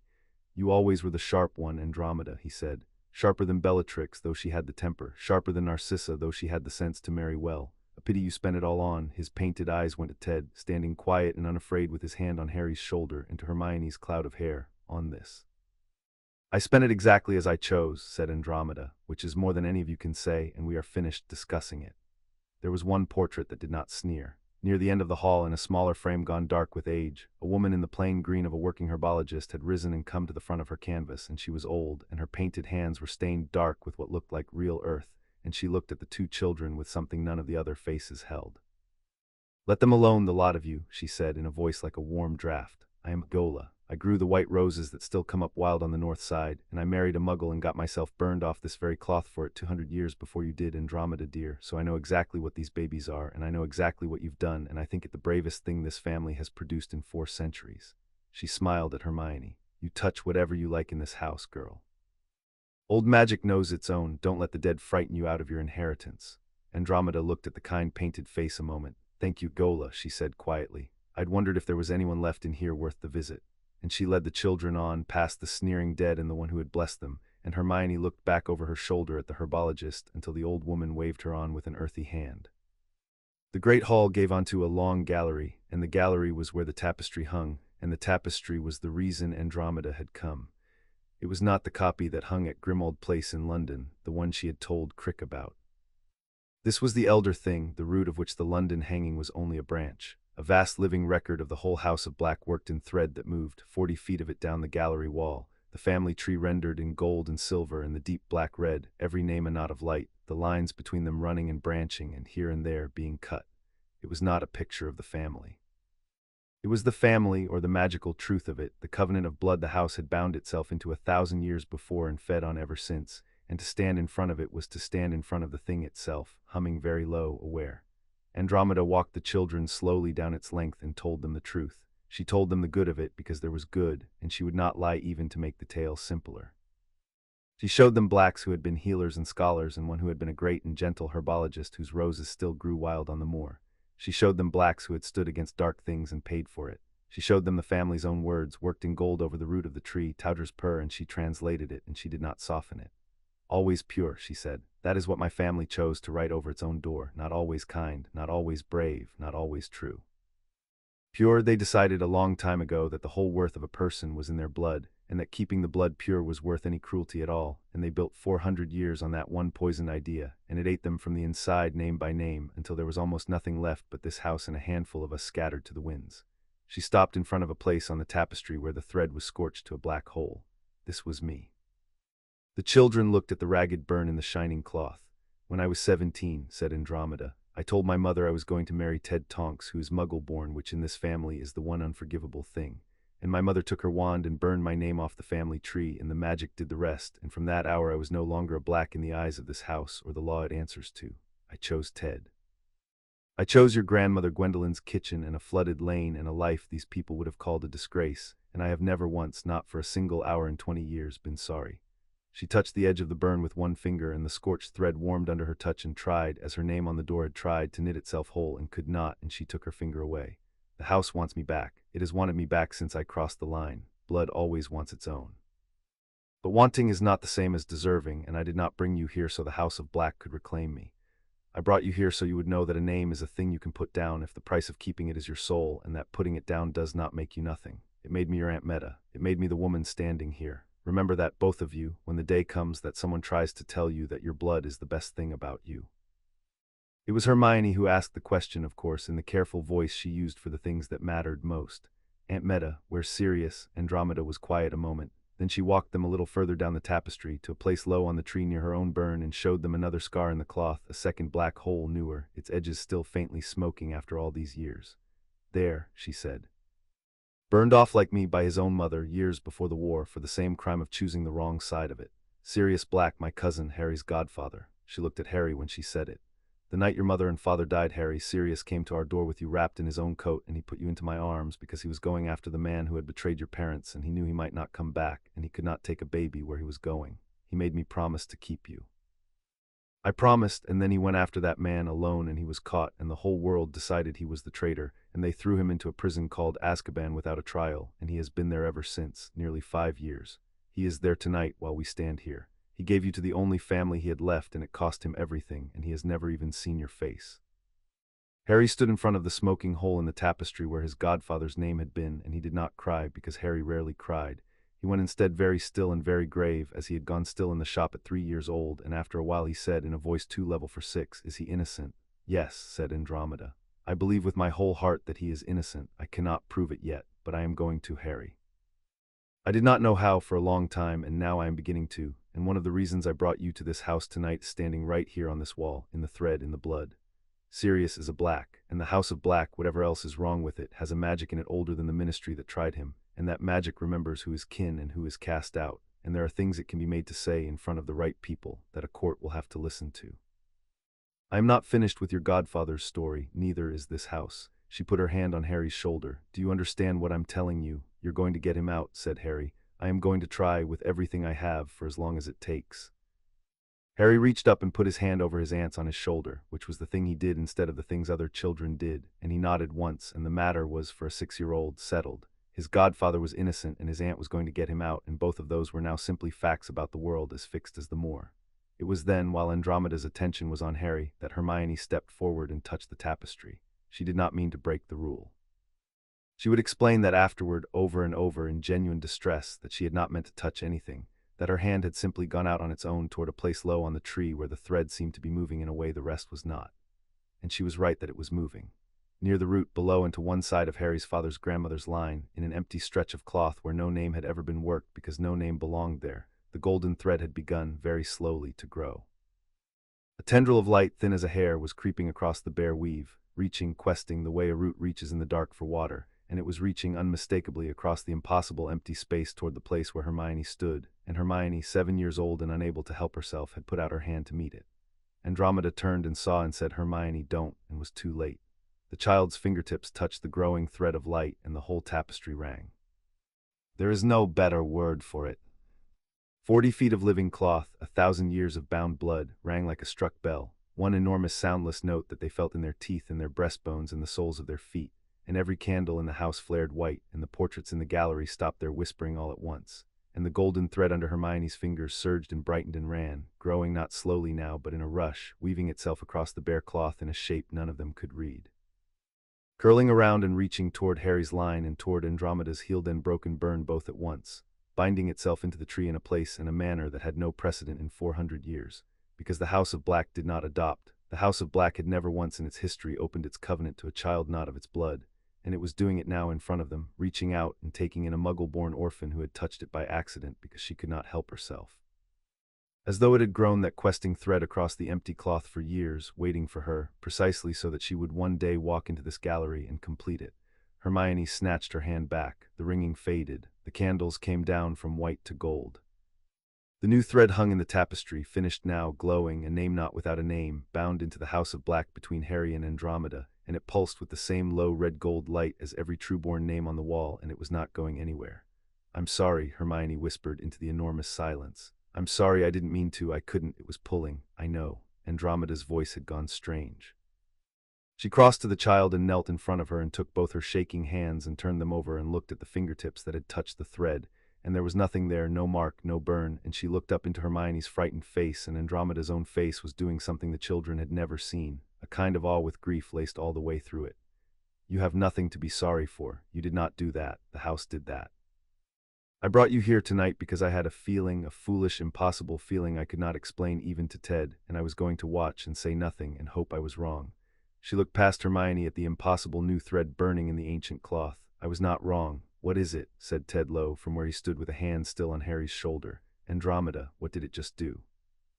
Andromeda stood, keeping hold of Hermione's hand, and looked at the tapestry a long moment before she answered, and when she answered it was in the careful voice of a woman laying out something she does not fully understand and refuses to overstate. The House of Black recognizes kin by blood, she said. That is the whole of its law, the only thing it has ever known how to do. It cannot adopt, there is no right for it. There has never been a right for it, because in 400 years no one in this family ever once wanted to bring in a child who was not of the blood. The entire purpose of the family was the opposite of that. She looked down at Hermione, and yet. 6 years ago I took 2 orphans into my home on the same night, and I raised them as brother and sister together, bound to each other, and I am a Black, and the magic of this house runs in me, whatever the tapestry says, and it seems, she stopped and started again more slowly. It seems that the Covenant felt it. It felt a Black woman take a child into her family and love her as her own and raise her at the side of a child of the blood until the two of them became a single thing. And it decided, in whatever way 1,000-year-old magic decides anything, that the old law was too small. That kinship is not only blood, that this girl who has slept every night for 6 years an arm's length from a son of this house, who put her hand out just now not to a stranger's tapestry but to her own family tree, that this girl is kin and always was, and the only thing missing was the thread. The gallery was silent, the new name knot glowed. She's a Black now, said Dora from the door, her wand still up, her white hair slowly warming back toward brown. Hermione's a Black, can it even do that? It just did it, said Andromeda, in front of 5 witnesses and 100 portraits, and I do not think it can be undone because the house does not make mistakes about blood, and it has decided that this is not a mistake. Hermione is bound into the House of Black. Not by law, the law knows nothing about this, and we are going to keep it that way for as long as we possibly can, but by the family magic itself, which is older than the law and in the ways that will matter most before we are through, stronger. She squeezed the child's hand. Which means, Hermione, that whatever happens, whatever Lucius Malfoy tries, whatever the Ministry decides, this house and its magic will know you for its own until the last stone of it falls. You have a family that a court can take from you. And now you have one that a court cannot even see. Hermione, 7 years old, looked from the burning thread to Andromeda's face and back, and she did the thing she always did with a fact too large to feel yet, which was to reach for the person she trusted most to make it true. She turned and looked at Harry. And Harry, who had been standing very still through all of it, watching his sister's hand and the light in his aunt's face, walked to Hermione and took her hand, the one that had touched the thread, and looked at the new name knot glowing in the wall beside his own family's names, and said the only thing that needed saying in the flat, certain voice of a child stating something obvious. Good, he said, now it's official. You were already my sister. Now the wall knows it too. And in the ancient gallery of Blackmore Hall, under the woken candles and the whispering paint, the House of Black looked at the 2 children holding hands in front of its tapestry, the son of its blood and the daughter of its choosing, and did the thing it had been built 1,000 years ago never to do, which was to make room. The new thread and Harry's line drew together on the cloth until they touched, and where they touched they brightened, and the light of them lit the whole gallery gold, and Andromeda Black stood in the house that had cast her out and watched her family. Her real family, the built one, every board of it chosen, be written into the oldest magic she knew. And she understood that the war she had been quietly preparing for was going to be stranger and larger than she had ever guessed, and that she had, without meaning to, been raising its answer under her own roof for 6 years. They stayed until the light failed. Andromeda let the children walk the house and meet their more bearable ancestors, forbade them the worse rooms, and answered every question Hermione asked, which was hundreds. When the light began to go, she left the children with Ted and Dora in the long gallery and went alone to the study at the heart of the house, a low, dark room lined with locked cases, and she opened the one case that had no lock because it had never needed one, and took out the ring. It was a heavy thing of old gold, the black crest cut into a stone so dark it seemed to hold a hollow rather than a color, the ring of the head of the house, the seat of the family magic worked into metal, and no one living had the right to wear it. She held it in her palm and felt it wake to her, felt it strain toward her finger as the tapestry had strained to heal her name, the whole covetous ancient will of the house pouring up out of the gold. Put me on, take the seat, be the lady of us, end the wandering, come home. It would have her. She could feel that it would have her, that if she slid it onto her finger, the House of Black would close around her and make her its head within the hour, and every scrap of the family magic and gold and power would be hers to command. And she stood in the dark with a decade of poverty behind her and the ring singing in her hand, and understood exactly why her mother and her sisters had never once been able to put it down. Not yet, she told the ring, and her voice was not entirely steady, because it was harder to say than she had expected. Not like this. If I take you tonight because you're singing and I'm tired, I'm no better than any of them. I'll take you when I've a reason worth the price, and not 1 hour before, and the reason will be a child, not a crown. The ring's singing dimmed, sullen, and did not stop, and she wrapped it in a square of black silk and closed her hand over it, because she was not leaving it behind either. She had seen standing in the gallery watching a thread grow toward Hermione across 400 years of impossible cloth, the shape of the war that was coming, and she knew that before it was through she would have to answer the question of who was the true head of the House of Black in front of witnesses who mattered, and when that hour came she meant to have the ring already in her pocket and the answer already prepared. She slid it into the inner pocket over her heart, then she went back to her family. And when the moon was up she gathered them and stood them once more in the great hall, and thanked the house aloud in the old 3 words, and the candles bowed their flames and went out one by one down the length of the hall as the family walked to the door, so that they left in a wave of gentling dark, and the great door swung shut behind them without a sound, and sealed, and the stone birds on the ridge sat on against the stars. They walked in silence for a while down off the shoulder of the moor into the shelter of the first gorse, and it was Dora who broke it, dropping back to walk at her mother's side out of the children's hearing, her hair still unsettled, sliding through slow tides of color. "Mum," she said low, "what the house did to Hermione, is it a good thing truly? Because it felt like a good thing while it was happening, enormous and warm, and now we're outside and I keep thinking, it's a black thing now. It's on the tapestry. And everything with our name on it seems to get hunted eventually. You're right to think it." Andromeda watched the 2 children walking ahead of them, hand in hand, Harry naming the stars he knew and Hermione correcting him. "It cuts both ways, what happened in there, and I won't pretend to you it doesn't. Being bound into the house means the family magic will know her and guard her, and that is a shield nothing the Ministry owns can match. And it means that if it were ever known, there are people who would find it intolerable, a Muggle-born girl woven into the oldest pureblood line in Britain, and they would come for her the harder for it." She was quiet a step or two. "So we don't let it be known. We hold it close, the 6 of us, as we've held everything close, and we make very sure that on the day it does come out, and it will, we are standing on ground we chose, with the ring in my pocket and the law on our side." "That is the whole of the plan, Dora. It has always been the whole of the plan. Choose the ground, hold the family close. Never let them make the first move on a field we haven't walked." Dora looked at her mother, at the woman who had faced down a hall of the dead without lifting her voice, and something in her went quiet and cert. "When it comes," she said, "I want to be there, not sent to Grandma's, there." "When it comes," said Andromeda, "you will be, heaven help me, all of you will be." On the moor in the cold, clean wind outside the ring, Harry looked back at the black house in its hollow and then up at his aunt. "Aunt Meta," he said, "when you get Sirius out, can we bring him here, so the house can stop thinking it lost him?" Andromeda looked down at the child who had in one evening learned that his name was a weapon and his godfather a prisoner and his sister a black, and had come out the far side of all of it worrying about whether a lonely house missed someone. "Yes," she said. "That is exactly what we're going to do." And she took his hand and took Hermione's, and they walked down off the moor in the moonlight, 5 of them, toward the ordinary lit warmth of a home that no ancient magic had built and no old blood defended, that was held together by nothing grander than choice, and was, for all that, the strongest thing any of them owned. Chapter 3 and Chapter 4. Blood and Ink. Harry was 8 and Hermione 9 the winter the letter came, and they had grown in the 2 years since Blackmore into the people they were going to be. Harry went quiet and watchful in a crowd and warm and quick alone, and he had learned to fly that autumn on a battered old broom of Ted's, and had turned out to have a gift for it that took the breath out of everyone who watched, a stillness in the air that no one had taught him. Hermione had read her way through the county lending library twice and half of Andromeda's brewing texts, and had begun keeping a notebook of questions no one could yet answer, which she guarded like treasure. They still slept in the one bed more nights than not, though they had 2, and still could not be kept apart for a whole day without both going strange and quiet, and the family had stopped noticing this as you stop noticing which way your own front door opens. It was simply how the house was arranged, Ted and Andromeda and Dora when she was home, and Harry and Hermione, 1 word, 1 instrument, 2 hands. Lucius Malfoy made his move that February, and he made it, as Andromeda had always known he would, not with a curse but with a piece of parchment.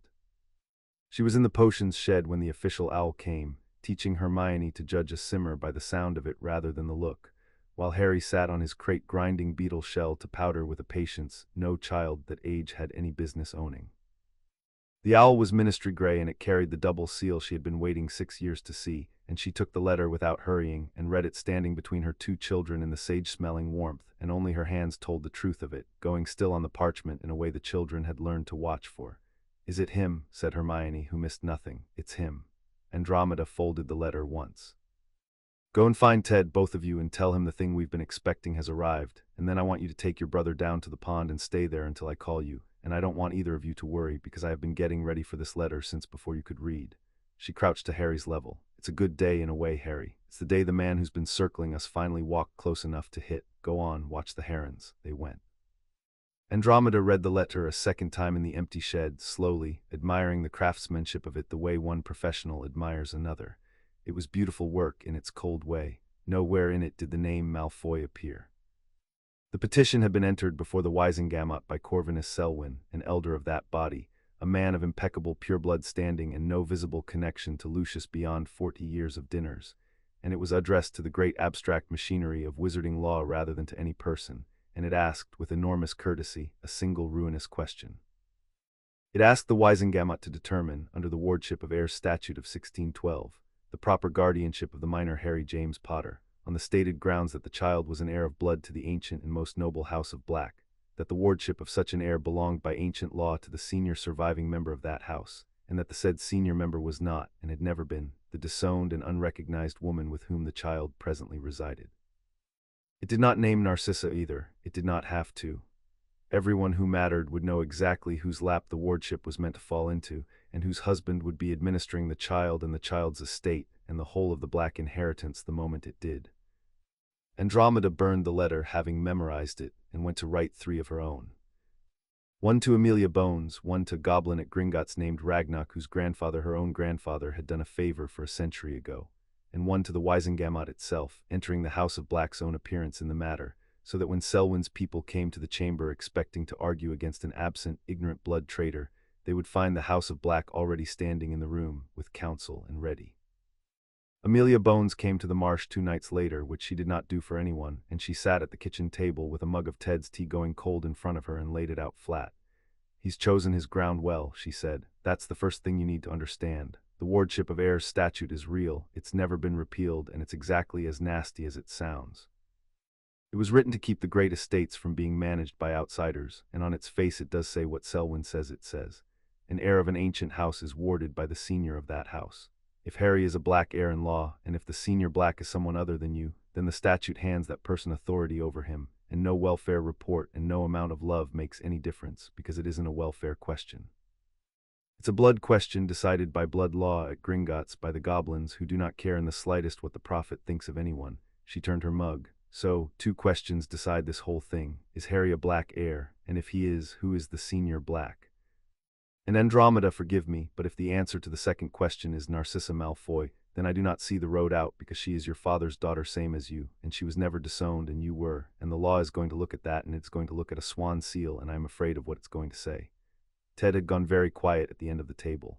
Dora, home for the half-term and pretending to read by the fire, had not turned a page in 10 minutes. Andromeda looked at Amelia Bones across the scrubbed table, and then she did something she had not done in front of anyone but Ted in 20 years. She reached into the inner pocket over her heart and took out a square of black silk and unwrapped it and set the ring of the House of Black on the table between them, where it sat in the lamplight with its dark stone drinking the light, and Amelia Bones, who had seen most things, went still. "Let me tell you what Lucius doesn't know," said Andromeda, "because he has never once in his life checked a thing he assumed would flatter him. He assumes that because my mother burned my name off a tapestry when I was 17, the family magic agrees with the ministry that I am no Black. He assumes that because Narcissa married a rich man and kept her manners, the house considers her its senior daughter. He assumes that a name written in a book is the same thing as blood, because that is the only kind of family he has ever had."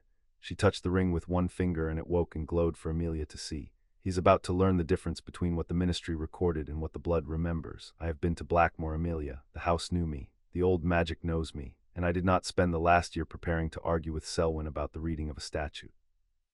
I spent it preparing to go to Gringotts and have the goblins read the true head of the House of Black aloud, in the old rite with witnesses, so that when Selwyn stands up in that chamber and says the senior Black is Narcissa Malfoy, I can hand the Wisengamot a goblin blood record that says he is wrong and has been wrong from the first word and built his whole petition on a foundation of air." Amelia Bones looked at the ring and at Andromeda, and something moved behind her monocle. "You know who it is," she said slowly. "You already know who the senior Black is. I have a strong suspicion. I have had it since I stood on that moor, but suspicion is not a goblin record, and I will not walk into that chamber with anything less than a record, because Lucius will tear apart anything less." She wrapped the ring again. "The rite requires a living heir of the blood to open it. It requires Harry. And that, Amelia, is the part I need your help with, because I am about to take an 8-year-old into the deep vaults of Gringotts and ask him to give his blood to 1,000-year-old magic in front of the goblin nation. And I will not do it without the law standing beside me and a healer in the room, and I want it witnessed by someone whose word the Wisengamot cannot wave away. I want it witnessed by you." Amelia Bones was quiet for a long moment. Then she took off her monocle and polished it and put it back and said, "Tell me the day." They prepared Harry for 3 evenings running at the kitchen table because Andromeda did not believe in walking a child into the unknown, and because Harry, faced with a frightening thing, always did better if he was allowed to understand its parts. She told him the truth of what would happen. That they would go down into the oldest part of the bank, deeper than any vault, to a chamber the goblins kept for the blood rites of the great houses. That he would be asked to give 3 drops of his own blood to a basin of old magic. That it would not hurt more than a pin, but that the magic itself would be very large and very strange and might show him things, and that whatever it showed him, Andromeda would be holding one of his hands and Hermione would be holding the other, because Hermione was coming. That had stopped being a question the moment Hermione heard about it. "Why me?" Harry asked on the second evening, turning a beetle over in his fingers. "Why does it have to be my blood?" "Because you are the living heir, love.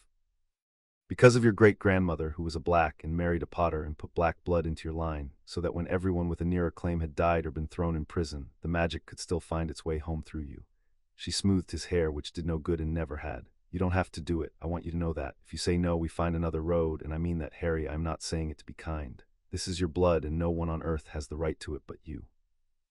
Harry considered this with the whole of his serious face, and then he looked across the table at Hermione, who was reading 3 books at once about goblin rights and pretending not to be listening, and he said, "If I do it, does it protect her? The way it protects me, because the house already picked her. I saw it pick her. If my blood makes it official, then she's safe too, properly in the law and everything, not just on the wall." Andromeda looked at the child a long moment. "If the right goes as I think it will," she said carefully, "then yes, it will make what the tapestry did to Hermione real in the deep record where no court can reach it, and it will bind the protection of the whole house around her as tightly as around you." "Then I'm doing it," said Harry, and put the beetle down, the matter settled, and went back to helping Hermione turn her pages.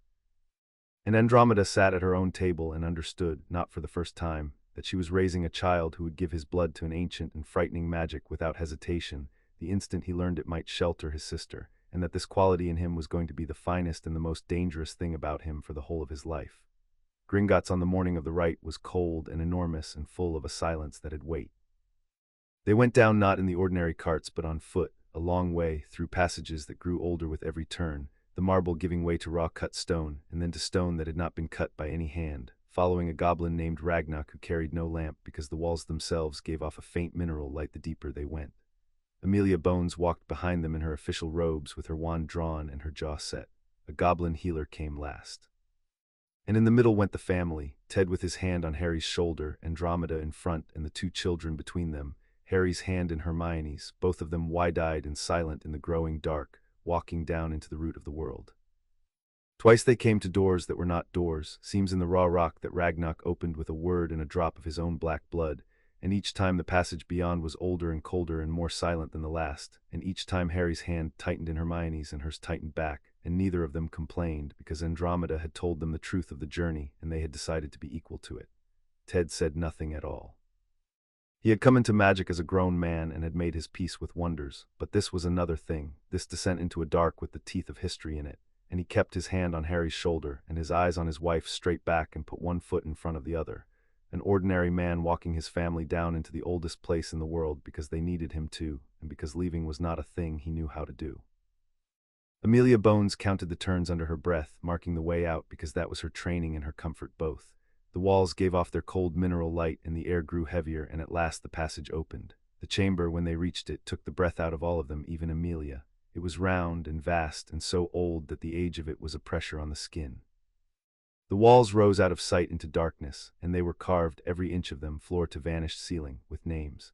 The crests and names of the great houses of magical Britain, 10,000 of them, cut into the living rock in a spiraling script that wound up and up into the black, and each name held its own dim ember of light, so that the whole chamber was a night sky turned inward, a firmament of family burning cold in the dark under the earth.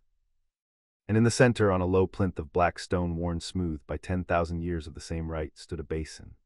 It was carved from a single piece of some pale translucent stone, and it was empty, and it was, Andromeda knew, the oldest magical object she would ever stand in front of, older than the goblins, older than the houses whose names surrounded it, a thing that had been reading blood and naming heirs since before there was a ministry to record what it found. "The House of Black comes to the reckoning," said Ragnock, and his voice went out into the great dark space and was swallowed by an air of the blood freely and witnessed. "Let the air approach the basin." Andromeda knelt and took Harry gently by the shoulders and turned him to face her. 3 drops, she said, your hand in mine and Hermione's the whole time, and Harry, whatever it shows you, it is the truth, and the truth is on our side. Are you ready? Yes, said Harry, and he was. They walked him to the basin, one of his hands in Andromeda's and one in Hermione's, and the goblin healer pricked the pad of his thumb with a silver needle no bigger than a splinter, and Harry did not flinch, and 3 drops of his blood fell down into the empty basin and struck the pale stone. The chamber woke. It began as a sound below hearing, a note struck somewhere under the floor of the world, and it rose up through the black stone and into their feet and their bones, and the 3 drops of Harry's blood in the basin did not spread and did not sink but rose, lifting off the stone into a slow-turning sphere of deep red light that hung above the basin and began, as they watched, to unfold. It sent out a thread of red-gold light that reached up into the firmament of names on the walls and touched one ember and lit it, Potter, high on the wall, flaring awake. And from Potter the light ran sideways and down, tracing the blood back through the generations, touching name after name and waking each as it passed.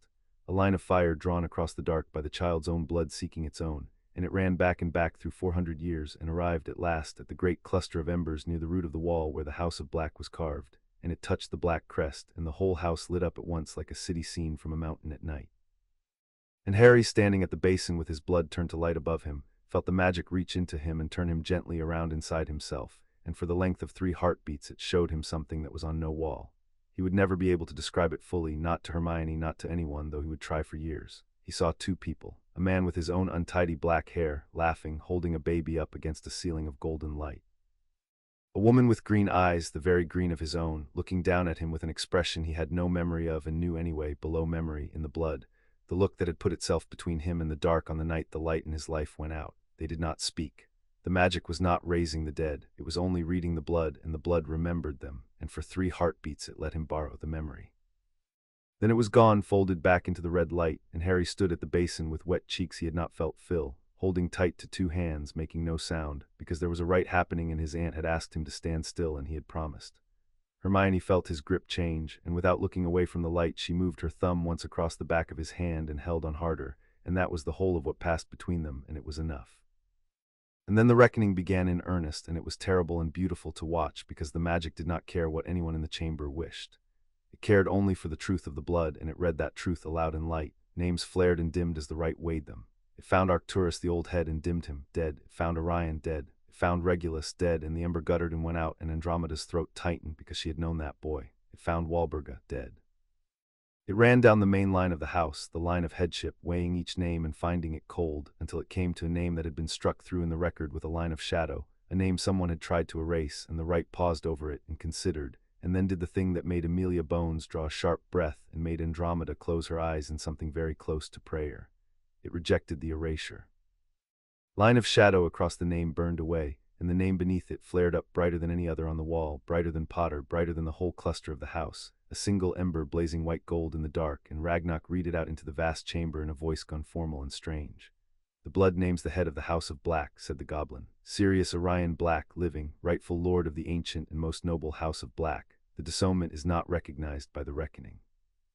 It never was. Blood does not answer to the pen of an angry mother. The head of the house is and has been since the death of Arcturus Black, the man the Ministry of Magic holds in Azkaban without trial." The words went out into the dark and hung there. Amelia Bones was writing, her quill flying, her face like stone. Ted had gone white. And Andromeda knelt on the ancient floor with her hand around a child's hand and looked up at her cousin's name burning white gold on the wall of the world. And she understood that the trap she had set for Lucius Malfoy had just become something far larger than a trap, because the blood had not merely named the senior Black, it had named the rightful lord. And the rightful lord was a man rotting in a cell for a crime the whole edifice of his blood-recognized authority now cried out that he could not have been given a fair chance to deny. But the rite was not finished. It had one more thing to say, and it turned in its vast impersonal way from the blazing name of Sirius Black to the 2 children standing hand in hand at the basin, and the sphere of red light above the blood swelled and sent out a second thread, and this thread did not go to the walls. It went to Hermione. "No," breathed Andromeda, "wait," but the magic did not wait. The magic had never waited for anyone, and the thread of light touched the brown-haired girl standing at Harry's side, and where it touched her it did not burn and did not brand, it recognized. The whole chamber's light bent toward her. On the wall in the great cluster of the House of Black, a new ember kindled where no ember had ever been. In an empty space between Sirius's blazing name and Andromeda's own struck and restored one. A name not without a name, glowing with the exact red-gold fire of the true-born house, and Ragnarok stared at it, and the goblin healer made a sign against his own chest, and Ragnarok read out in a voice that had lost, for the first time all morning, its formality. "The reckoning records a binding."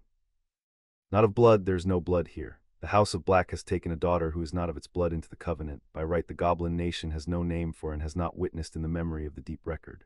The magic of the house has adopted her. It is done and it is true, and it cannot be undone because the house itself has willed it. He turned his ancient eyes on Andromeda, and there was something in them she had never seen a goblin show a human. Lady, what did you do on that?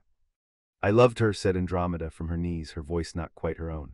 That's all. I took her in and I loved her and I raised her at the side of a son of the house until the two of them were one thing, and the house felt it, and the house decided that its own oldest law was too small.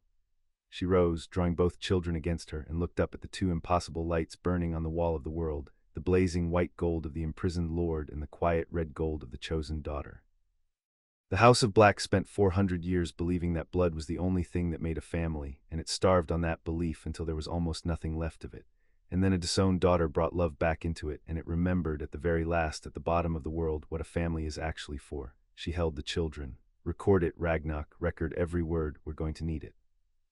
They came up out of the earth into the ordinary marble of the upper bank near midday, and Harry, who had been silent the whole long climb, looked up at his aunt as they reached the light and asked the only thing that mattered to him.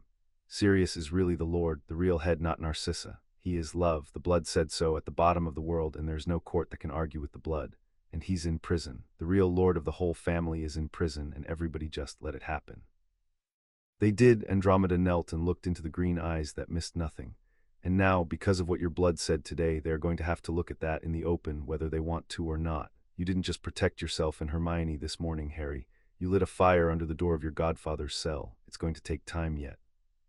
But you started it today with 3 drops of blood, and I will never as long as I live forget that the first thing you asked, when you understood the rite, was whether it would keep your sister safe.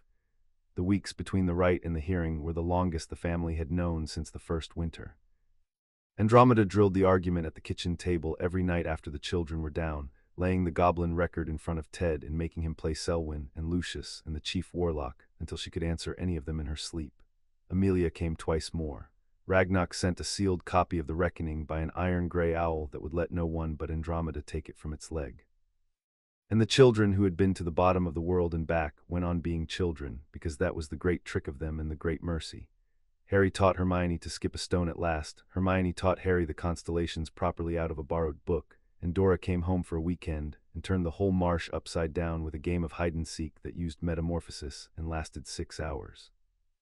On the last night before the hearing, Andromeda found the two of them awake past their time, sitting up in the one bed with the lamp low, and she went in to scold them and did not, because Hermione was reading Harry the Goblin creation story out of one of her books, the one about the world being sung up out of the deep by voices that named things into being, and Harry was listening with his chin on his knees, and Andromeda stood in the doorway and let them finish.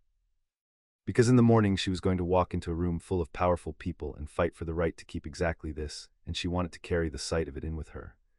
The Wisengamot convened on the matter of the Potter wardship on a grey morning in March, and the chamber was full, because word had gone round that the disowned black woman had entered an appearance, and that something was going to happen, though no one but a very few knew what. Corvinus Selwyn rose in his plum-colored robes and made the petition beautifully, exactly as it had been written, all courtesy and ancient law, an heir of the House of Black, improperly warded, to be restored to the guardianship of the senior member of that house, in accordance with the statute of 1612. He did not say Narcissa's name. He gestured with exquisite delicacy toward the gallery where Lucius Malfoy sat beside his pale, composed wife, and let the chamber draw its own conclusion, and sat down to a murmur of approval from the benches where the old families kept their seats. Then Andromeda Tonks rose in plain dark robes, with Amelia Bones on one side of her and a goblin of Gringotts on the other, and the chamber went quiet, because a witch flanked by the DMLE in the Goblin Nation is not a thing seen twice in a lifetime. The House of Black thanks Elder Selwyn for his concern for its heir, she said, and her voice was pitched to carry to the last row, and it did. The House agrees with him entirely on the law. The wardship of heirs statute says precisely what he says it says. An heir of an ancient and most noble house is warded by the senior surviving member of that house. The House of Black does not dispute one word of it. She paused and let them lean in. The house disputes only Elder Selwyn's arithmetic. Because he has come before this body to ask that the heir be given to the senior member of the House of Black, and he has neglected, I am sure through no fault of his own, to first establish who that person is. So the House of Black has established it for him, in the old way, in the only way that binds. She turned, and the goblin beside her stepped forward and unrolled a document that glowed faintly with its own light, a certified record of the reckoning under the seal of Gringotts, which no wizarding court in 1,000 years had ever been able to gainsay, and Andromeda read from it in a voice that rang off the ancient stone. By the bloodright of the deep chamber, witnessed by Madame Amelia Bones of the Department of Magical Law Enforcement, and recorded under the seal of the Goblin Nation, the head and senior member of the ancient and most noble House of Black is hereby determined to be Sirius Black. The disownment entered against him is void, and was always void because it was never ratified by the blood, and this body's own statute of 1612 recognizes the blood and not the pen. Sirius Black is the Lord of the House of Black. He was the Lord of the House of Black on the night he entrusted the infant Harry Potter to my keeping, which entrustment stands as the lawful act of the head of the house and cannot be overturned by any member junior to him, which is every member now living, including the lady in the gallery whose name Elder Selwyn was too tactful to speak. She let the silence stretch. The petition asks that the heir be given to the Senior Black. Very well. The Senior Black gave the heir to me 7 years ago on the worst night of his life, and the blood has now confirmed that he had every right to do it. I am the regent of this house, holding its ring in trust for its imprisoned lord, and I hold the wardship of its heir by the direct disposition of that lord. Elder Selwyn's petition does not need to be denied. It has already been answered by Sirius Black and by the blood of the House of Black, and there is no appeal from either. The chamber erupted. Andromeda stood in the middle of it, unmoving, and found Lucius Malfoy's face in the gallery, and held it. He had not moved. He was far too skilled to show a chamber his defeat.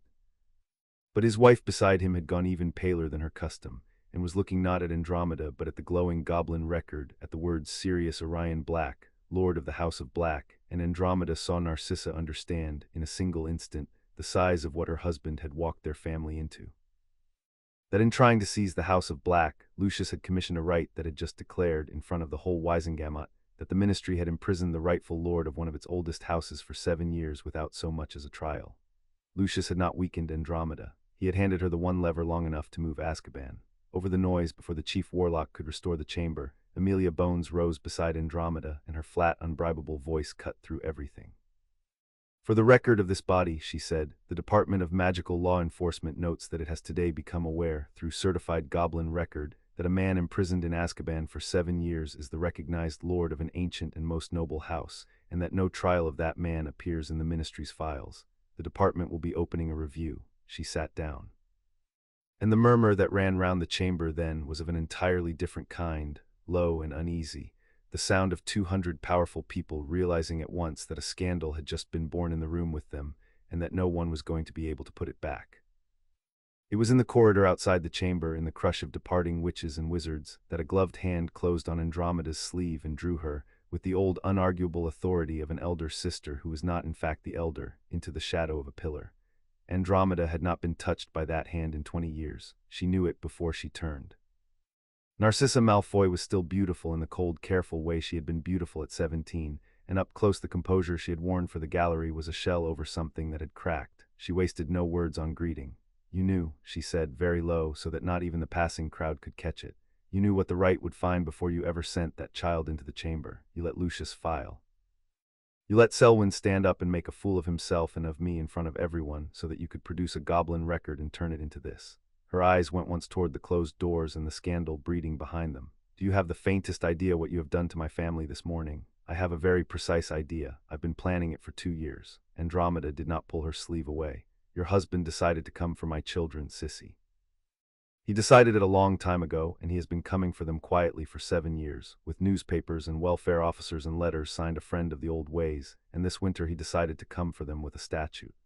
I did not do this to your family. Your husband walked into it, and he took your name in with him because he assumed, as he assumes everything, that the answer to a question of black blood would flatter the woman he married. It did not. That is not my doing. That is 400 years of your family and mine believing a lie about ourselves, and the blood being asked out loud at last. For a moment the two sisters stood in the shadow of the pillar and looked at one another, and something passed between them older than the war and older than the estrangement, the memory of a staircase at Grimmauld Place and a younger sister's hair being plaited, and then Narcissa's face closed again, the shell going back over the crack. You freed Bellatrix's cousin and shamed the ministry and made yourself regent of a house that will never accept you, she said. You think you've won. You always did think winning a single move was the same as winning the game, but you have woken things this morning that were better left sleeping. Lucius will not forgive being humiliated, and he is the gentlest of the people whose attention you have just drawn. There are those still loyal to the old cause who have watched the Potter child grow up in a blood traitor's house and done nothing, because they believed him harmless and hidden. He is not hidden anymore. After today, everyone in Britain knows exactly where the boy who lived sleeps, and exactly how much he is worth, and exactly who stands between him and the people who would give a great deal to have him. She drew her fur closer. I came to warn you, though I don't expect you to believe it, because whatever else you have made of yourself, you were my sister once, and I find I do not want your children's blood on a doorstep. Guard them, Andromeda. You have won today. Winning is the dangerous part. She was gone, back into the crowd and her husband's shadow, before Andromeda could answer, leaving behind her only the scent of the perfume their mother had worn, and a warning that Andromeda turned over and over on the walk back to her waiting family and did not dismiss, because Narcissa Black had never in her life said a true and costly thing without meaning it. They went home to the marsh that night, having won more than Andromeda had dared to plan for, and she gathered the whole family into the front room and told them all of it, the rite and the reckoning in the chamber, and Dora whooped and changed her hair through 6 colors, and Ted put his face in his hands for a moment and then laughed, and the 2 children sat together on the hearthrug and listened to the story of their own mourning as though it had happened to someone else. And when it was told, Harry looked up at his aunt with the firelight in his eyes. "How long?" he said. "Until Sirius comes home. I don't know, love. There will be a review, and reviews are slow, and Lucius will fight every step, because now it's his own failure they'll be reviewing. Months, maybe more than a year." She sat down between the children and put an arm around each, but it's begun. Today it stopped being a thing I hoped for in the dark and started being a thing the whole ministry has to answer for in the light. Your blood did that, Harry, and Hermione's house did that. The 2 of you walked into the bottom of the world this morning, and you came back up carrying your godfather's freedom in your hands, even if none of us can spend it yet. Hermione, who had been quiet a long time, turned the new fact of herself over once more and said, in her careful voice, "Aunt Meta. The house adopted me. It's real now in the deep record. Does that mean—" She stopped and started again, and it came out very small. "Does that mean I have a family that can't be taken away? A real one, written down somewhere no one can burn?" Andromeda drew the child in against her side. "It means," she said, "that you are written into the oldest magic in Britain in fire at the bottom of the world between the Lord of the House and its regent, and that not the Ministry nor Lucius Malfoy nor death itself can strike you out of it, because the House willed you and the House does not change its mind. You were mine from the day Minerva carried you up my lane. Now you are the House of Blacks as well. You have more family than any child in England, Hermione, and every scrap of it chose you." And Hermione put her face against her aunt's shoulder, and Harry leaned his head against her other side, and the fire burned down, and outside the wind came off the marsh and found no way in. Chapter 4 and Chapter 5. The names they kept. The review took a year and a day, and Andromeda came to think of it afterward as the longest siege of her life, because it was fought entirely with paper and patience against an enemy who wanted only for everyone to grow tired and go home. The scandal that had been born on the floor of the Wisengamot did not die, because Amelia Bones would not let it die, and Andromeda would not let Amelia grow discouraged, and between the 2 of them they kept the coal glowing all through that gray spring and into the summer. Facts once looked at could not be unlooked at.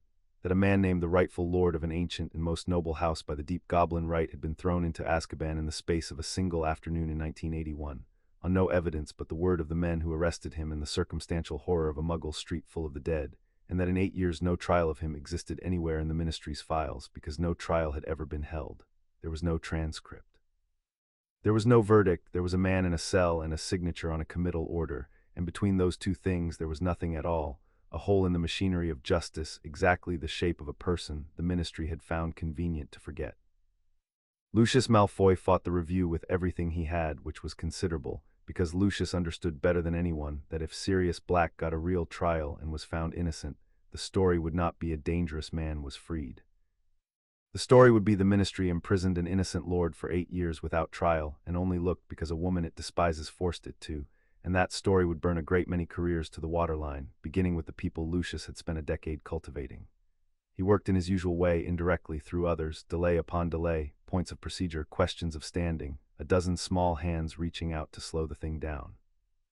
And Andromeda, who had learned patience in the coldest house in Britain, met each delay with a fresh piece of parchment and never once raised her voice, because she had understood from the beginning that this was not a battle you won by fighting harder. It was a battle you won by refusing, month after month after month, to be the one who got tired first. Amelia Bones carried the fight inside the Ministry, and Andromeda carried it everywhere else, and between them they made an instrument the Malfoy faction had not reckoned on. A law enforcement chief who could not be bought and a black strategist who could not be tired, working in concert, each covering the other's flank. When Selwyn's people moved to have the review declared outside the department's competence, Amelia produced a charter clause from the reign of a medieval minister that put the trial of a noble house's lord squarely within it, and it was Andromeda who had found the clause in a book at Blackmore at 2 in the morning. When a sympathetic undersecretary was abruptly transferred to a posting in Norway, Amelia noticed within the day and made enough noise that the transfer was quietly reversed.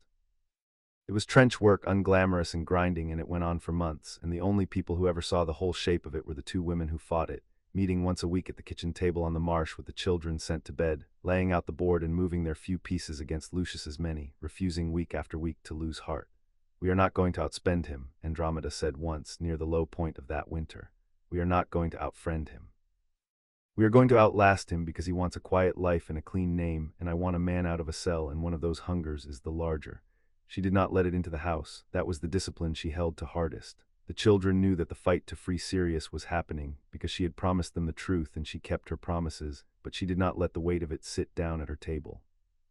When she came home gray and hollow from a day of Amelia's committee, she washed her face at the kitchen pump before she went in, and she came in as their aunt and not as a regent at war, and she read to them at night in a voice with no siege in it, and only Ted, lying beside her in the dark afterward, ever heard the other voice, the tired one, the one that said the odds aloud and did not flinch from them.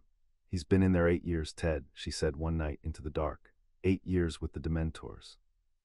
"I don't know what's left of him. I keep fighting to bring him home, and some nights I lie here and I'm afraid of what I'm going to bring home. Azkaban doesn't give people back whole. It takes far more than it ever returns." "Then we take back whatever it gives us," said Ted, "and we mend what can be mended, and we love the rest as it is. That's the whole of it, Dromda. That's what we did with 2 orphans and a marsh. We'll do it with 1 more." The children carried the year in their own ways, which Andromeda watched without interfering, because she had learned that a child given a true thing to worry about will find a way to be useful with it, and that taking the worry away entirely only leaves them frightened and idle. Hermione made herself an expert.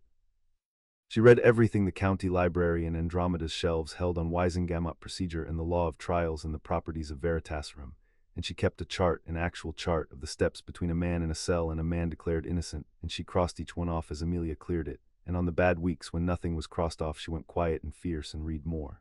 Harry did not read. Harry made things ready.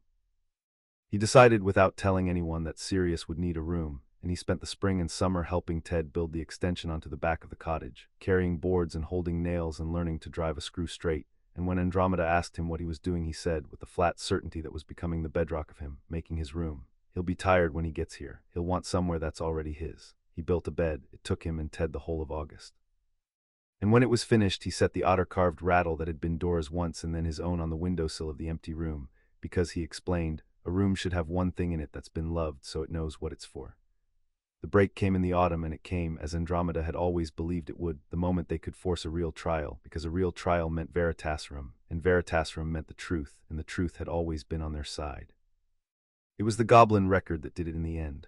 A man recognized by Gringotts as the lord of an ancient house had, under the ministry's own ancient charters, the right to be tried before the full Wisengamot under oath, a right that could be waived but never denied, and no one had ever thought to invoke it for Sirius Black, because no one had known he was a lord until a child gave 3 drops of blood at the bottom of the world. Amelia Bones invoked it. And the ministry, cornered at last between the scandal and the charter, granted Sirius Black the trial it had denied him for 8 years, and set a date, and sent word to Azkaban to bring the prisoner up into the light. They let Andromeda see him first, the day before the trial, because she was his regent and his kin, and because Amelia arranged it, and Andromeda went alone to the ministry holding cells and was not prepared, whatever she had told Ted, for the man they brought her. Sirius Black was 30 and looked 60. He was thin past thin, his cheeks gone to hollows and his black hair long and matted and shot with gray, and his eyes, which had been the most alive thing about him in the doorway on the worst night of the war, had sunk back into his skull and gone somewhere very far away. He sat across the scarred table from her and did not seem at first to see her at all, and she thought for one terrible moment that the Dementors had taken the whole of him and left only the shape. Then she said his name once, the old childhood name, Sirius, and something moved in the ruined face, and he looked at her, really looked, and his cracked mouth worked. "Dromda," he said, his voice was rust. "Am I dreaming you? I dream sometimes. It's how they get you in there. They give you back the good dreams so they can take them. You're not dreaming." She reached across the table and took his hands, his cold, ruined hands, and held them, and did not let the horror show on her face, because she had learned in a hard school to keep her face. "I'm here. It's real. Sirius, listen to me, because we don't have long and there are things you need to know before tomorrow. You're getting a trial, a real one at last, tomorrow before the whole Wisengamot under Veritaserum." Do you understand? You are going to be able to tell the truth out loud and they are going to have to hear it. He stared at her. 8 years, he said. 8 years I've been telling the truth to a stone wall. Why now? Because of Harry. The name went into him like a current. His whole gaunt body jerked and his hands turned over in hers and gripped hard, harder than she would have believed there was strength left in him for. Harry, you kept him. Andromeda, you kept him all this time. You, is he? The words tangled and broke and came again. Is he all right? Did I do the right thing? I've lain in that cell for 8 years not knowing if the last thing I ever did was hand a baby to safety or throw him to the wolves. Tell me he's all right. He's more than all right. And Andromeda Black, sitting in a ministry cell across from the wreck of her cousin, did the thing she had come to do, which was not to comfort him, but to give him a reason to survive one more day, and she leaned in and told him about Harry. She told him about a 9-year-old who flew like he'd been born in the air, who went quiet and watchful in a crowd, who remembered everything anyone ever told him, who had a scar he'd stopped noticing and green eyes that missed nothing.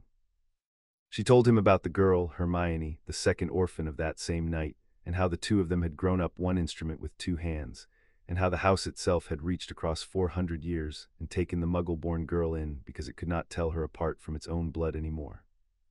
She told him that Harry knew about him, had known for years, had stood in front of the burned place on the tapestry at Blackmore and said, "Is he innocent? And then you're going to get him out," and had asked at the bottom of the world whether his blood could free his godfather, and had given it gladly when he learned it might. And Sirius Black put his ruined face down on the scarred table and wept, the dry terrible weeping of a man who had forgotten he could, and Andromeda held his hands across the table and let him, and did not tell him to stop, because some things a person has to be allowed to finish. The trial the next morning was the shortest in the modern history of the Wizengamot, and the most consequential, and Andromeda would remember it in fragments for the rest of her life. She remembered Sirius brought in clean robes that hung off him, blinking in the light of the great chamber, steadier than he had been the day before because she had given him a reason. She remembered the 3 drops of Veritaserum and the way his sunken eyes went glassy and remote. She remembered the questions put by a ministry interrogator who plainly expected to confirm a guilty man and grew visibly ill as the answers came. Were you the secret keeper for James and Lily Potter? No. The drugged voice was flat and absolute. Everyone believed I was. That was the plan. I was the obvious choice, so he made me the decoy and made Peter Pettigrew the real keeper at the last hour in secret because no one would ever suspect small, forgettable Peter. I told them it was a mistake. I was wrong. He was already theirs. He'd been feeding them to Voldemort for a year. The chamber flinched at the name and the interrogator pressed on, greener by the second. Did you murder Peter Pettigrew and 12 Muggle bystanders on the 1st of November, 1981? No, I cornered Peter in that street. I was going to kill him. I wanted to. I won't pretend otherwise under this stuff. I can't. But before I could, he screamed out to the whole street that I'd betrayed the Potters, and he cut off his own finger, and he blew apart the road with a curse behind his back, and he transformed. He's an unregistered animagus, a rat. He's been a rat for years, and he vanished down a drain with the 12 dead he just made and left me standing in the crater to take the blame. And it worked. It worked for 8 years. Peter Pettigrew is alive. He is a rat, and he is still out there. The silence in the chamber after that was the silence of 200 people watching the ground open under a thing they had all agreed, for 8 years, not to look at. They cleared him in under an hour. There was no possible other verdict. Veritaserum does not lie, and the whole Wizengamot had heard it. Sirius Orion Black, Lord of the ancient and most noble House of Black, was declared innocent on all counts, his imprisonment ruled unlawful, his name restored in the eyes of a law that had never had the right to take it. The chief warlock read the words into a chamber that could not meet his eye, and somewhere in the reading Amelia Bones added in her flat, unbribable voice that the Department of Magical Law Enforcement would be opening a manhunt for one Peter Pettigrew, presumed alive, and an inquiry into how a man came to spend 8 years in Azkaban without trial, and that the inquiry would go wherever the facts led it and would not be closed to spare anyone's dinner invitations. Lucius Malfoy sat through all of it with a face like carved ice, and Andromeda, watching him, understood that he had lost far more than a wardship petition today. He had lost the 8-year lie that had kept a dozen dangerous secrets buried, and there was no telling yet what would come up out of the ground now that the digging had started. The children had come to the ministry that morning, because Harry had asked to and Andromeda had judged that he was old enough to be near a thing this large if not inside it, and they had waited the whole hour in an antechamber with Ted and Dora, Hermione's chart on her knee and Harry very still beside her. When the great doors opened and Andromeda came out and found them, she did not have to say a word. Her face said it, and Harry was on his feet before she reached them. "He's cleared," she said, and Harry did not cheer and did not cry. He shut his eyes a moment and let out a breath he seemed to have been holding for a year, and then he said, "Can I see him?" And that was all, and it was everything. Hermione drew a single neat line through the last box on her chart, the one that said verdict, and folded the chart very carefully and put it in her pocket and kept it, and would have it still, yellowed and soft at the creases, at the bottom of a drawer 30 years on. But that was tomorrow's fear. Today Sirius Black walked out of the Ministry of Magic a free man on his cousin's arm, into the ordinary afternoon light he had not stood in for 8 years, and he stopped on the steps and turned his ruined face up to the pale autumn sun and stood there a long time not speaking, while Andromeda held his arm and let him have it. "There are 2 children on a marsh," she said at last, quietly, "who have been waiting 9 years to meet you properly. Are you ready to come home, Sirius?" "I don't have a home." "You do now," said Andromeda. "You've had one for 9 years, you just haven't seen it yet." They did not spring him on the children. Andromeda had thought about that too, as she thought about everything, and she had decided that a gaunt, haunted stranger appearing at the door would frighten them, and worse, would show Sirius his own ruin reflected in a child's fear, and she would not do that to any of them, so she brought him home slowly.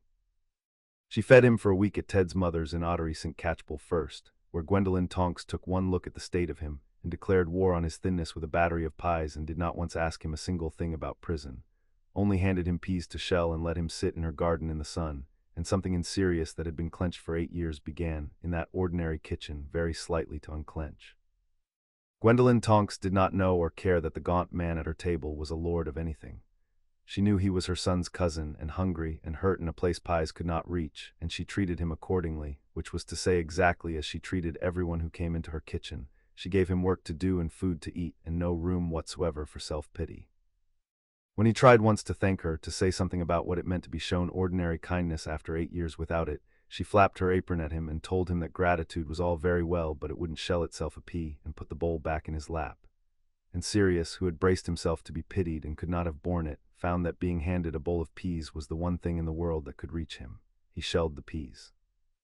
His hands shook a little less each day, and by the end of the week he had put on half a stone and had laughed twice and had begun, without noticing, to sleep.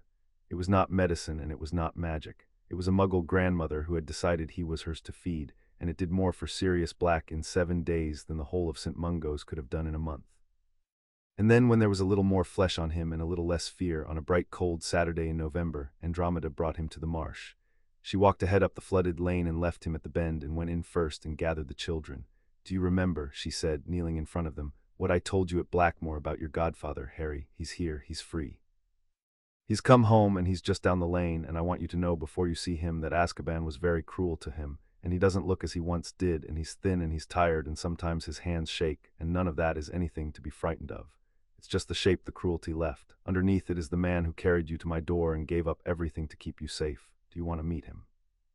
Harry, 9 years old, stood very still and grave, and then he said, "You said we'd bring him to Blackmore so the house could stop thinking it lost him."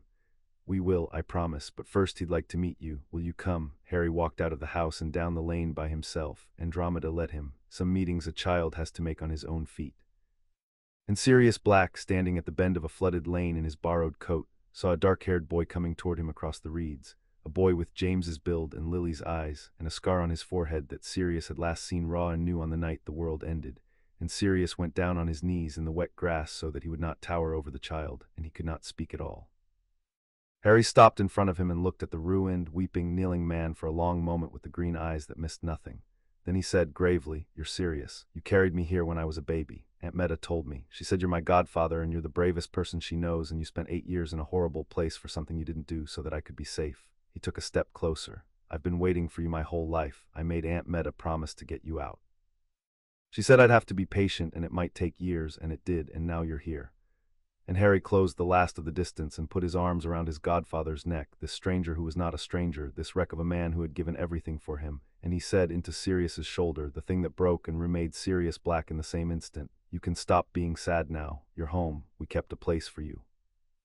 Behind them, at the door of the cottage, Hermione had come out to stand beside Andromeda, and she watched the brother of her heart hold the weeping man in the reeds, and she slipped her hand into Andromeda's, and Andromeda felt the child's fingers grip, and the two of them stood and let the other two have the moment, and no one said anything, because there was nothing that needed saying that was not already being said in the wet grass by the water.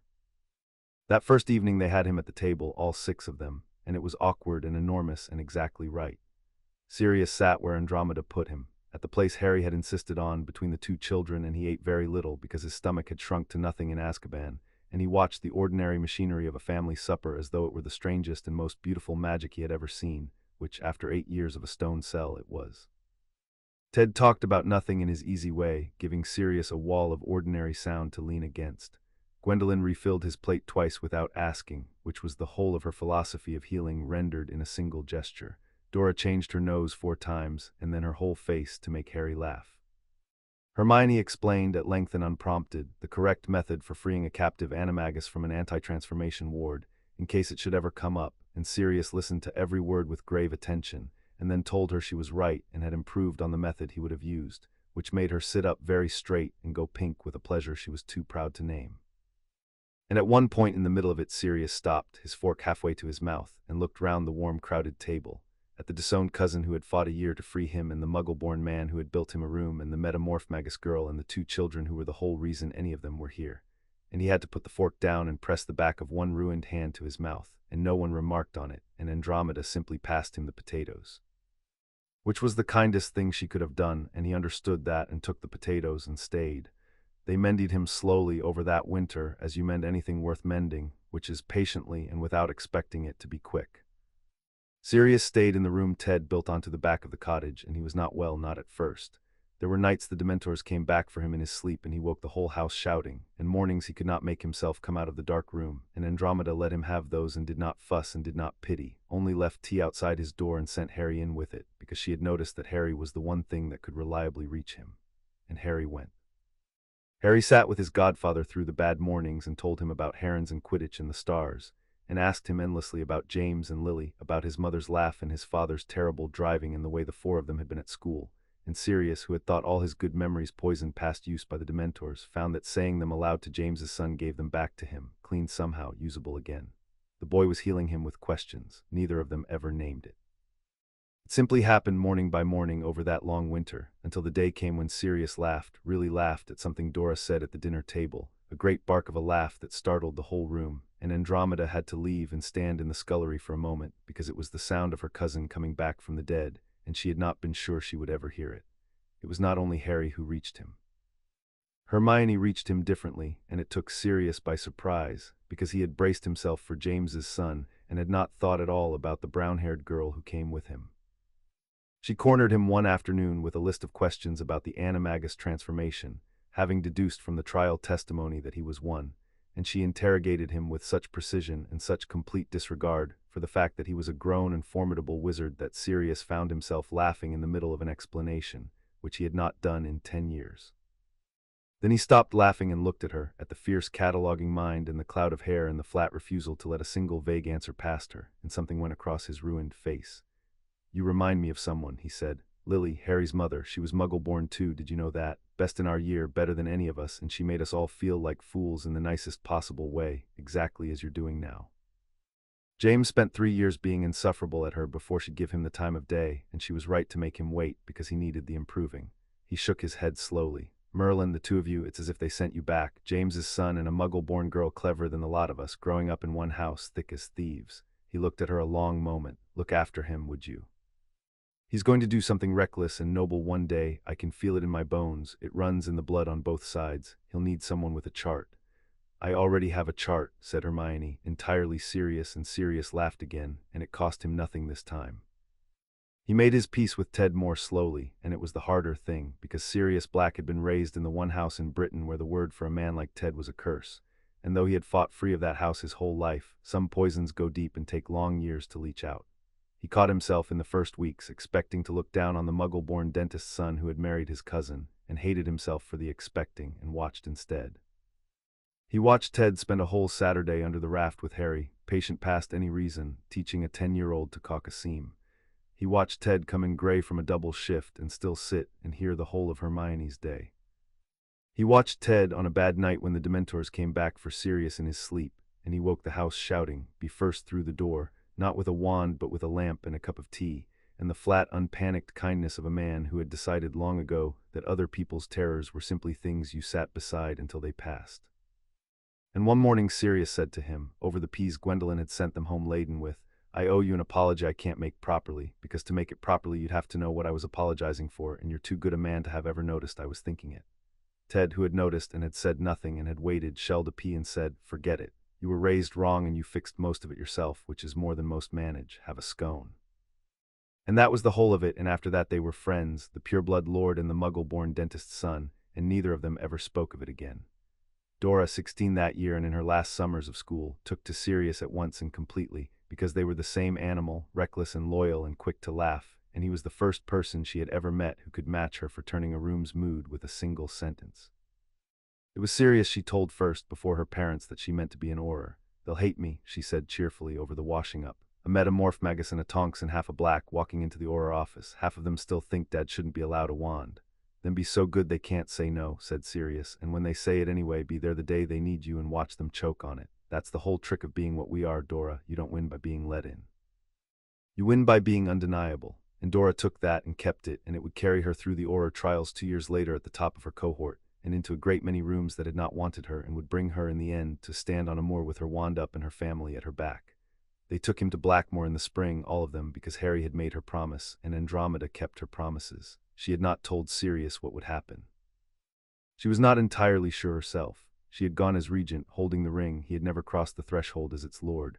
They walked up onto the high moor together, the whole family, and they came over the last shoulder of the hill, and the black house sat in its hollow, and Sirius stopped and looked at it, the house of his childhood, the house he had run from at 16 and hated with his whole heart, and his face did a complicated thing.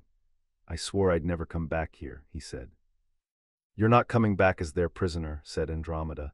"You're coming back as the thing they could never make you be, and never forgave you for refusing. Go on, Sirius. The house has been waiting 9 years to be told it didn't lose you. Let it see you."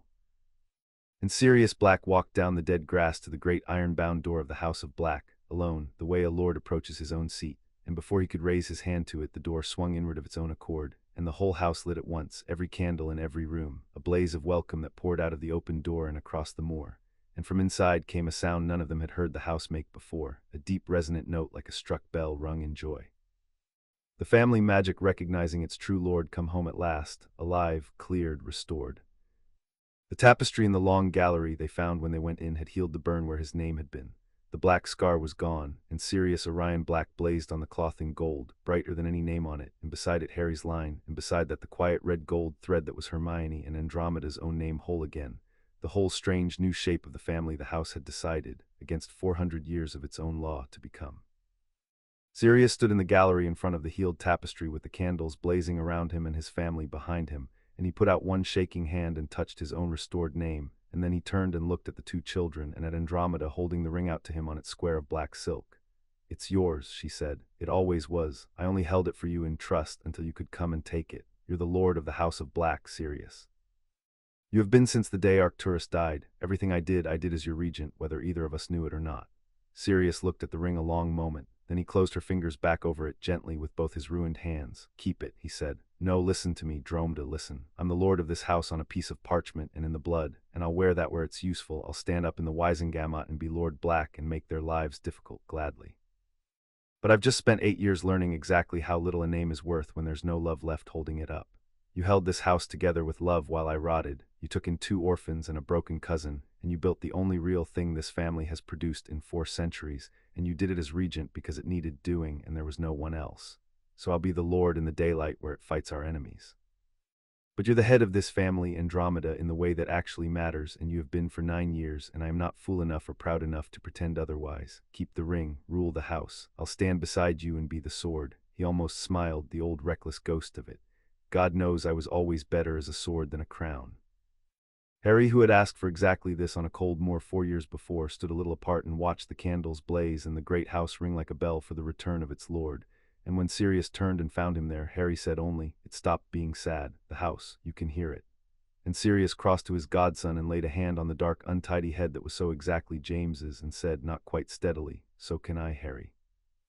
"So can I." They went home off the moor in the last of the spring light, 6 of them now, and Sirius walked in the middle with a child on either side, Harry naming him the stars and Hermione correcting the both of them, and the house at Blackmoor sealed itself behind them full of joy. And for one evening it seemed to all of them that the story had reached the place where stories end, at the hearth, everyone home, the lost one found. But Narcissa's warning sat in Andromeda's mind that night as she watched them all around the fire, and she did not let herself forget it, because she had lived too long to mistake a homecoming for an ending. Somewhere out in the dark, a rat that had betrayed the Potters was running for its masters with the news that Sirius Black was free and cleared, and that the boy who lived was no longer a secret but a name in every mouth in Britain.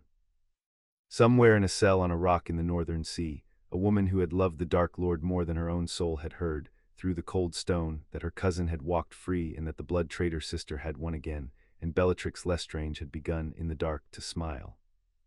And the old cause that Narcissa had refused to name, that had watched and waited and done nothing for 9 years because the child seemed harmless and hidden, had learned this winter exactly where he slept and exactly how much he was worth and exactly who guarded him. The first sign came 3 nights after Blackmore, and Andromeda almost missed it, which frightened her more than the sign itself. She went out at dawn to the potions shed and found, laid precisely on the threshold stone where no fox or bird could have set it, a single black feather, and beneath the feather, scratched into the stone with something that had burned as it cut, a mark no bigger than a coin, a skull, its mouth open. She knew the mark. Everyone of her generation knew the mark. She stood over it in the gray light with her tea going cold in her hand, and she did not call the children, and she did not shout for Ted. She crouched and looked at it a long time and understood the message it carried, which was not a threat of what would be done but an announcement that the watching had begun. That someone loyal to the old cause had walked up her flooded lane in the night, past wards that should have stopped anything with ill intent, and had left a calling card on her doorstep to say that the wards had not stopped them, and could be walked through, and that they knew exactly where the children slept. Then she stood and scoured the mark from the stone with her own wand until the stone was clean, and burned the feather and went in, and said nothing at breakfast, and spent the whole of that day, while the children played and Sirius dozed in the spring sun, rebuilding the wards of her home from the foundation stones up, alone in a cold and methodical silence, because the siege of paper was over and a different kind of siege had just very quietly begun. The family was whole. The siege was lifted. Sirius was home, and out beyond the reeds in the gathering dark of the wider world. The thing that had been sleeping since 1981 turned over, and opened one eye and began, very quietly, to wake. Chapter 5 and Chapter 6. What the Dark remembers. The Hogwarts letters came on the same morning, one for each of them, and Andromeda had known they were coming for 11 years and was still not ready. They arrived by a pair of tawny owls that dropped through the summer air onto the kitchen windowsill, and waited with the patience of the very old institution they served. And Hermione saw them first and went absolutely still with a slice of toast halfway to her mouth, because Hermione had read about the Hogwarts acceptance owls in 6 different books and had been privately, fiercely certain for a year that hers would not come, that some clerk would look at the words Muggle-born on a form and decide she did not count. She had never said this fear aloud to anyone but Harry in the dark in the one bed, and Harry had told her she was being stupid, which from Harry was a term of the deepest affection, and had promised her that if her letter did not come he would not go either, that they went together or not at all, and had meant it with the whole flat certainty of him. So when the 2 owls landed and there were plainly 2 letters, Hermione did not reach for hers. She looked at Harry. Harry got up, crossed to the window, took both letters off the owls, checked the names on the green ink, and put Hermione's into her hands before he opened his own. "There," he said, "told you. Miss Hermione Granger, the 2nd bedroom, the cottage at the end of the lane. They know exactly where you are and exactly what you are, and they want you anyway. Now open it before I do." She opened it. Her hands were not quite steady on the heavy parchment, and she read the words that told her, in a school's ancient formal hand, that she was a witch, officially on a list, written down somewhere no one could burn, and that a place had been kept for her at the oldest school of magic in Britain. And Hermione Granger, who had been an orphan on a doorstep and a mudblood in a stranger's whisper, and a girl who was privately certain she would be found not to count, put the letter down on the kitchen table very carefully, and pressed both hands flat on either side of it, exactly as she had seen Andromeda do with the letters that mattered, and did not cry because she was too full for crying, and Harry stood beside her with his hand on her shoulder and read his own letter over her head, and Sirius, at the far end of the table, made a sound into his tea that he turned unconvincingly into a cough.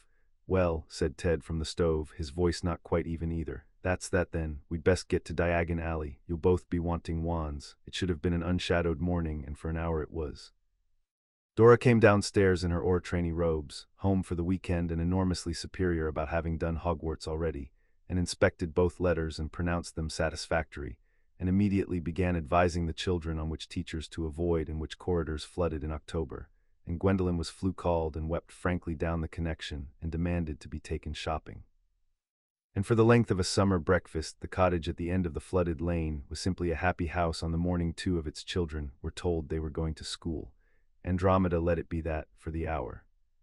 She had learned, across 11 years, exactly how to hold a good moment open with both hands and keep the shadow out of it a while longer, and she held this one open through the whole of breakfast, and only after, when the children had run out to tell the herons and Ted was clearing plates, did she meet Sirius's eye across the kitchen, and see that he had been holding the same shadow out of the same morning, and that neither of them had been fooled for a second. Because a Hogwarts letter meant the children would leave the marsh. and a Hogwarts letter meant that in September, Harry Potter and the Muggle-born girl the House of Black had taken as its own would walk out from behind 11 years of Andromeda's wards, onto the public platform at King's Cross, into a train, into a castle full of the sons and daughters of every family in Britain, including the ones whose fathers still met in the dark and spoke the old words. The children had been safe because they had been hidden and guarded on ground of Andromeda's choosing. In September that ended. The world had been waiting 11 years for the boy who lived to come out into the open, and in September he was going to, whether Andromeda was ready or not, and she was not ready, and she never would be, and there was nothing at all she could do to stop the calendar. They're going to be exposed, Sirius said quietly when the room was empty of children. Both of them. The minute they're on that platform, everyone will know Harry Potter's at Hogwarts, and it won't take a week for someone to work out that the clever Muggle-born girl who never leaves his side is the one from the wardship case, the one the papers couldn't get a straight answer about. He turned his cup in his ruined hands. Andromeda, if the old cause is going to move on them, they'll move before September while the children are still in one place, still here, still ours. Because after September the children are inside Hogwarts and behind Dumbledore, and even the maddest of them won't take that on. He looked up. The safest the children will ever be is the 1st of September, which means the most dangerous stretch of their whole lives is the 8 weeks between now and then, and it starts today. Andromeda did not tell him he was wrong because he was not wrong, and she had reached the same conclusion herself standing over a burned skull on her threshold stone the spring before. I know, she said. I've known since the mark. They've been watching all winter, testing the wards, learning the ground. They're not watching for sport. They're waiting for a reason to move, and a Hogwarts letter is a clock. Once the children are behind Dumbledore's walls, the old cause loses them, perhaps for years. So they'll come this summer, Sirius. They'll come soon. And we are going to be ready, because for once in my life I know the shape of the thing before it arrives, and I do not intend to be caught defending a marsh cottage I chose for its quiet against people who have spent all winter learning how to walk through its wards.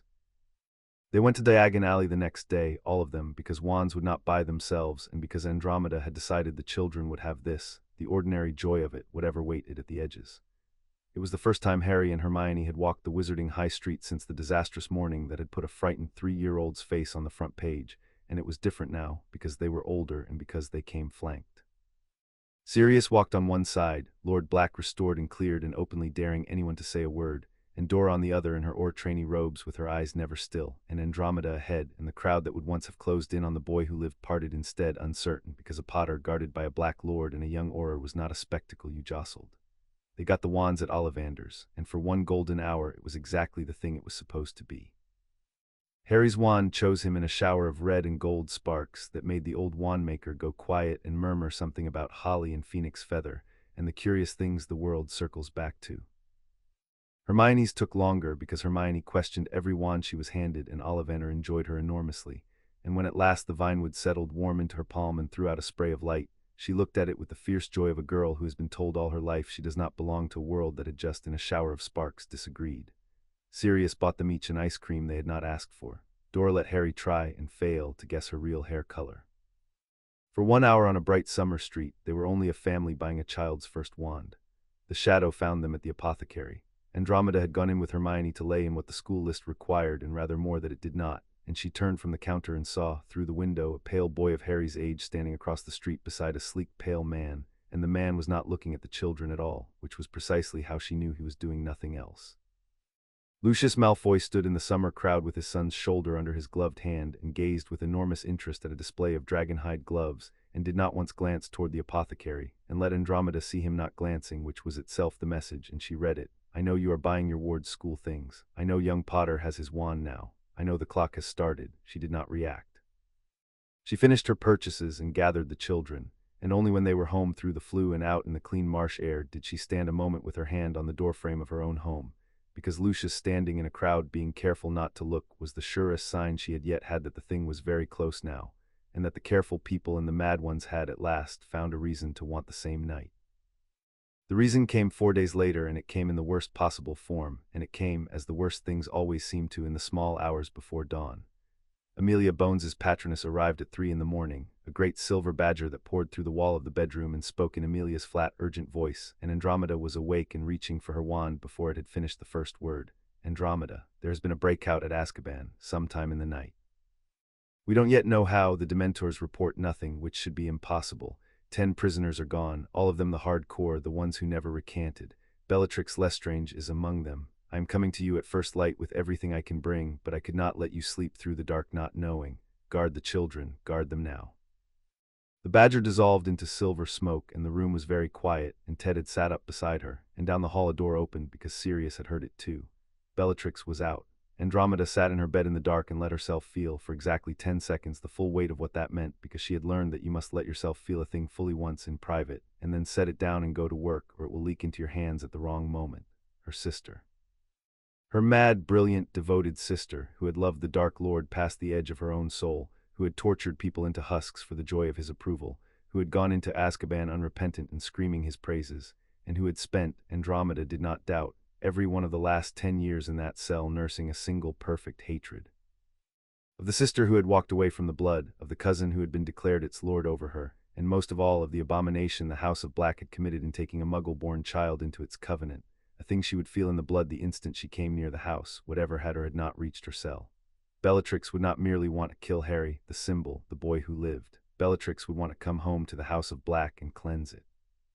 She would want to burn the mudblood's thread out of the tapestry and put the ring on her own finger and give the whole ancient poisoned power of the family to the cause she had gone to prison for. She would see it as her purpose. She had, Andromeda understood, sitting in the dark, just been handed the one purpose that could organize the whole of her ruined hatred into a plan. "That's who's coming," said Sirius from the doorway, and his voice had gone flat and cold in a way the children had never heard and never would if Andromeda could help it. Not just loyalists testing wards, Bella. And whoever sprang her for a reason, and I'd put the House of Black itself against it that the reason is standing in this cottage asleep. Andromeda got out of bed and lit the lamp, and by its light the two cousins looked at each other across a decade of shared blood and shared escape, the two blacks who had gotten out, and something passed between them that did not need words. That the family they had built out of leaving was about to be attacked by the family they had left, and that this had in some sense always been coming, since a disowned daughter took in 2 orphans and a broken cousin, and dared to make something good out of the wreckage of the oldest dark house in Britain. "Then we don't wait for it here," said Andromeda. "This cottage was built for quiet, not for war. Its wards are good, but they're mine alone, and Bellatrix knows my magic better than anyone living," she learned beside me. "If we stand here, we stand on ground she's already half inside, so we don't." She was moving now, pulling on clothes, her mind 3 steps ahead of her hands. "We go to Blackmore." Sirius stared at her. "You want to take the children into the House of Black, the place you'll most want to reach." "I want to take the children into the one fortress in Britain whose magic will refuse her at the door." Andromeda turned, and there was something in her face that Sirius recognized from their childhood, the look Andromeda got when she had seen the whole board and every piece on it. "Think, Sirius, Blackmore is not a cottage. It is the seat of the House of Black, and its magic answers to the head of the house, which is you, and to the regent who holds its ring, which is me, and it has already, of its own will, taken both those children into its covenant as blood. Bellatrix is a Black by birth, yes, but she is not the lord, and she does not hold the ring, and the house named you its lord and healed your name in the cloth. If we stand at Blackmore, we stand inside a magic that knows Harry and Hermione as its own children and knows Bellatrix as a daughter who went to the dark. The house will fight for us. It cannot fight for us here. That is the whole of the reason, and it is enough." She pulled on her boots. "She wants to come home to the House of Black and cleanse it. Very well, let her come home. She will find the house does not want cleansing, and that it has decided at long last what it wants to be, and that it is prepared to defend the choice." They moved that day in daylight, quickly and without panic, because Andromeda had run the drill of this in her head 100 times over 11 years, and had never once let herself believe she would not need it. Ted took the children up onto the moor with Gwendolyn, ordinary as a family outing, while Andromeda and Sirius and Dora laid the ground. Amelia Bones came at first light as promised, gray and grim, with the news that the ministry was in chaos and half paralyzed and could spare her almost nothing, and she looked at Andromeda's plan and did not argue with it, because it was the right plan, and she pledged what she could. Herself, 2 Aurors she trusted with her life, and a promise to raise the alarm and bring the whole weight of the ministry down on Blackmore the instant the attack was confirmed, though she was honest that the whole weight of the ministry in its current state might arrive too late to be more than a burial detail. "Then we hold until you come," said Andromeda, "and we do not count on your coming, and we plan as if we are the only wands that will ever be on that moor, which, until the Aurors arrive, we are." They spent 2 days turning Blackmore from a sleeping monument into a fortress, and it was strange and grim and in its way magnificent work. The house helped. That was the thing none of them had quite expected, that the House of Black, woken and holding its head and its lord within its walls, wanted to be defended and lent itself to the defending. Doors that had not opened in a decade opened for Sirius. Passages the family had never known ran under the hall and out beneath the more old escapeways cut by ancestors who had lived in more dangerous centuries and had built for them. And Ted walked every one of them with a lamp until he could run them in the dark, because his job was the children and the children's road out, and Ted did not do a job by halves. The portraits, who had sneered at the family on their first visit, changed their tune entirely at the prospect of a fight. Phineas Nigellus turned out to know a great deal about the offensive wards the house had carried in the wars of his own century, and dictated them to Andromeda from his frame with grim relish. Old Iola the herbologist sent them, by some slow green magic of the paint, to the north wall where her white roses grew wild, and told them the roses were not only roses, that she had bred them 200 years ago against exactly such a night, and that anything with murder in its heart that touched them would learn the difference. Andromeda harvested the roses. She was past questioning gifts. Sirius anchored the whole of it. As lord of the house, his blood was the keystone the wards built from, and he spent those 2 days walking the boundary of the hollow with Andromeda, the 2 blacks who had escaped now binding the house they had fled into a shield for the family they had made, and it healed something in Sirius to do it, to use the name that had been a cage as a wall around the people he loved. Funny, he said on the second evening, standing at the boundary with the wind coming up. 16 years I spent wanting to burn this place down, and here I am giving it my blood so it will stand. Turns out I never hated the house Andromeda. I hated what they did with it. Give me the house and let me point it at the right people, and it turns out I will defend it to the last stone. It was Amelia who brought them the shape of the enemy's plan on the second night, arriving gray-faced with a scrap of intelligence her people had wrung out of a captured hanger-on. The breakout had not been chance, and had not been the Loyalists alone. Someone had come to them, weeks before, a gray, nervous little man the hardcore had believed long dead, and had brought them away past the Dementors that only a person who had spent time as something other than a person could have found. Peter Pettigrew had bought his way back into the old cause with the keys to Azkaban. He had freed Bellatrix and the hardcore, and in exchange they had promised him the one thing he had wanted for 10 years and been too cowardly to take himself: the death of Sirius Black, who had hunted him, and whose freedom now proved to the whole world what Peter was. Pettigrew had lit the fuse, Bellatrix carried the flame, and the target of it all was a house on a moor and the 6 people inside it. "He's out there," Sirius said when Amelia had gone, and his voice had a thing in it Andromeda did not like. "Peter, on that moor with them, the man who sold James and Lily." He looked down at his own hands. "I wanted to kill him for 10 years, Andromeda, and it put me in Azkaban wanting it. If I see him on that moor, I don't know. You will do your job," said Andromeda, "which is to anchor this house and keep these children alive, and you will not go chasing a rat across a battlefield and leave a hole in our line for Bellatrix to pour through, because that is exactly what Peter Pettigrew would want you to do, and he has always won by making better men lose their heads. Give me your word, Sirius. The children first, Peter never." And Sirius Black looked at his cousin a long moment, and then he gave her his word, and he kept it, though it would cost him more that night than either of them yet knew. That evening the family gathered in the great hall of Blackmore for the first time all together, and Andromeda stood them in a circle in the candlelight under the woken portraits and told them the truth, all of it, because she had promised these children 11 years ago that she would never hand them their own danger second-hand, and she was not going to start now. "Bellatrix Lestrange is my sister," she said, "and she has escaped from Azkaban, and she is coming here with others to try to take this house and to hurt the 2 of you, because you are everything she has spent her life hating, and because taking you would be to her the greatest victory she could offer the cause she went to prison for. I am not going to tell you it isn't frightening. It is. I have been frightened of my sister since I was 6 years old.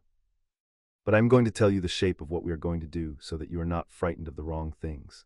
She looked at each of them in turn. "We are not hiding. Hiding is over. They will find us wherever we hide, and I will not spend the last safety these children have cowering behind a door waiting for it to break.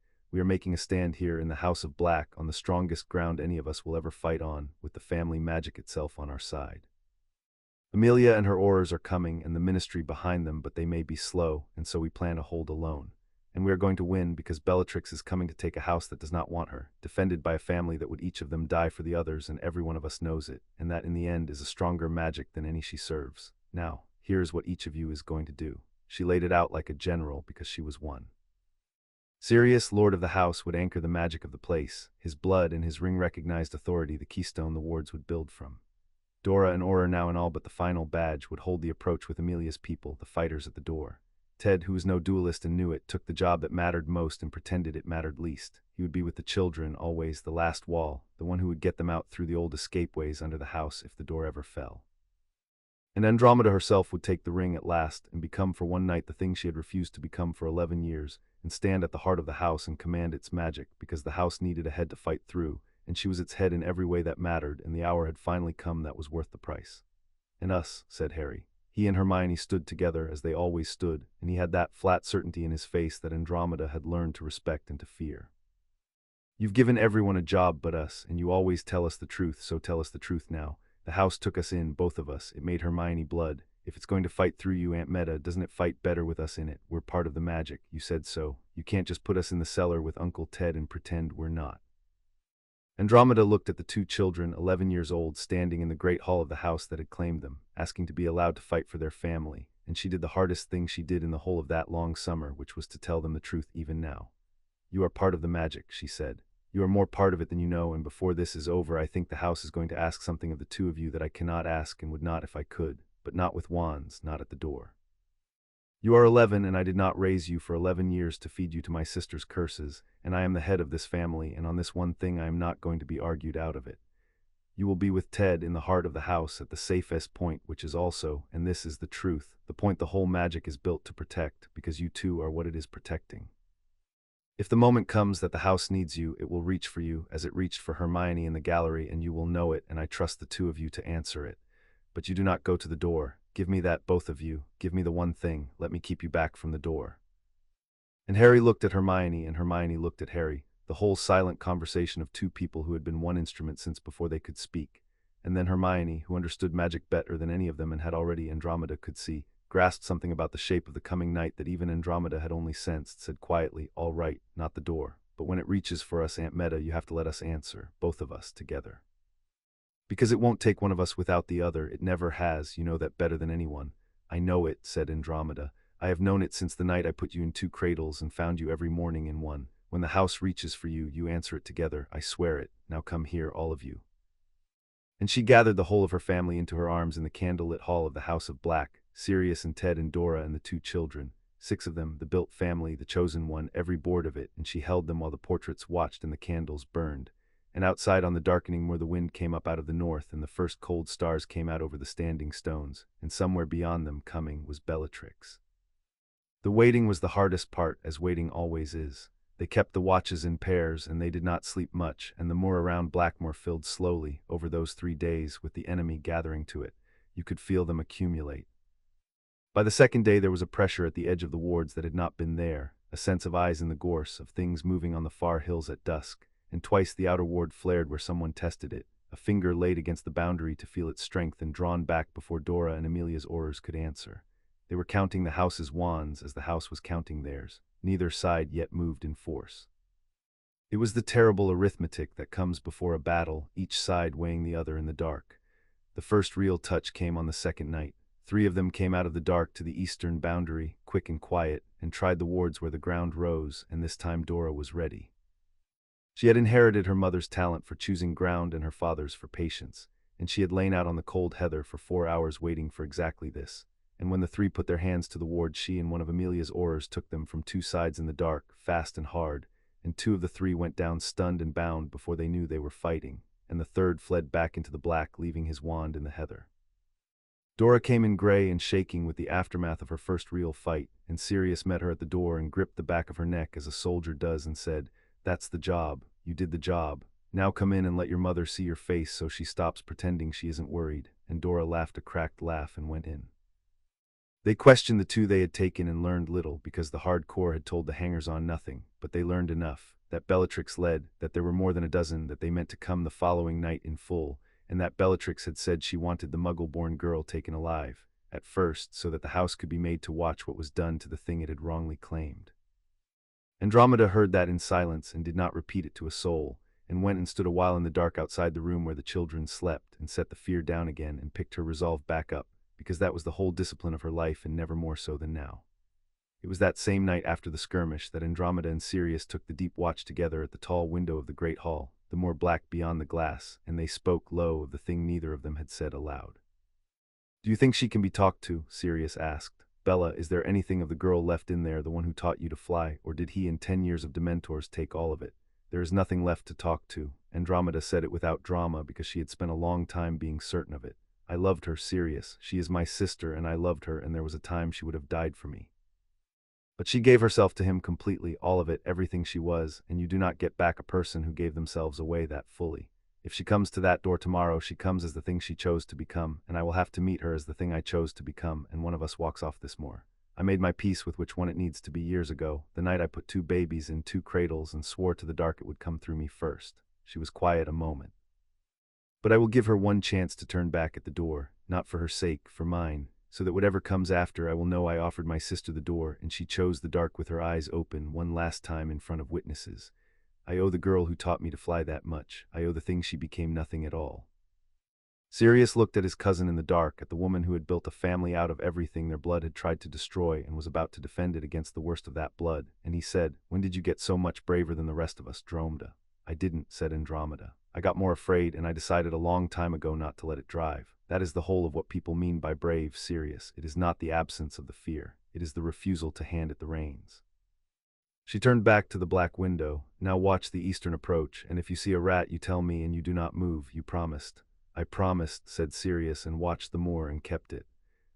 On the last evening before the attack, in the lull that comes even in the worst times because bodies must eat and rest, the family sat together in the warm study at the heart of Blackmore, the room with the strongest walls and the deepest wards, the room where the children would shelter, and they had, of all things, an ordinary evening.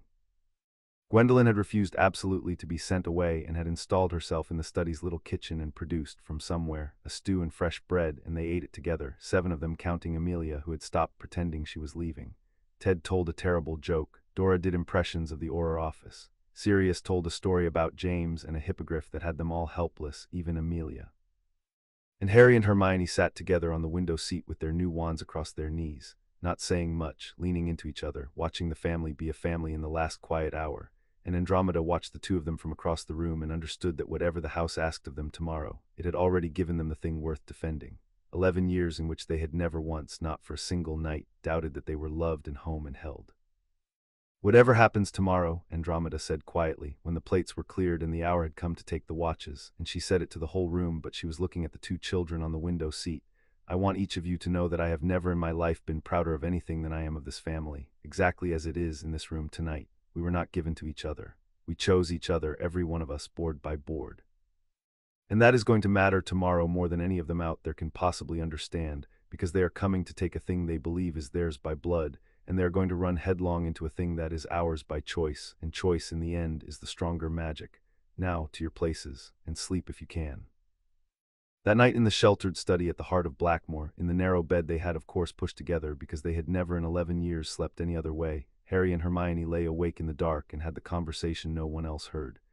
"It's going to reach for us," Hermione said. "The house, tomorrow. I've been feeling it building for 2 days as I felt the thread in the gallery before it touched me. It's getting ready to ask us for something." Her voice was steady because she had thought it through, and thinking a thing through was how Hermione made herself brave.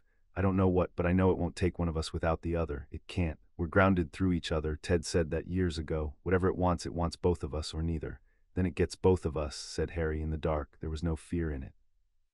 There was only the flat certainty that had been the bedrock of him since he was 3 and got down off a stool to stand in front of her. "That's how it's always been. You find the thing and I hold on to it. You'll understand what it wants and I'll make sure we don't let go. Together, like Aunt Meta said, all the way through." He found her hand in the dark and held it. "I put myself in front of you when I was 3 and I didn't even know why. I know why now. I'm always going to be between you and the dark, Hermione. That's just a fact about the world, like the moor." And Hermione, who understood magic better than anyone in that house, understood in that moment a thing she could not have proved and never doubted again. That whatever the House of Black asked of them tomorrow, the answer was already alive in the dark between their 2 joined hands, and had been since a woman put 2 orphans in 2 cradles and they had found their own way every night after into one. She gripped his hand. "Together," she said, "all the way through." And the 2 of them slept at last in the heart of the house that had chosen them, while their family kept the watches around them and the dark gathered on the moor. And above the sheltered room the old magic turned in its long sleep and made ready very quietly to ask. They came on the 3rd night, and they came, as Andromeda had known they would, at the darkest hour, when the moon was down and the moor was black. The wards felt them first.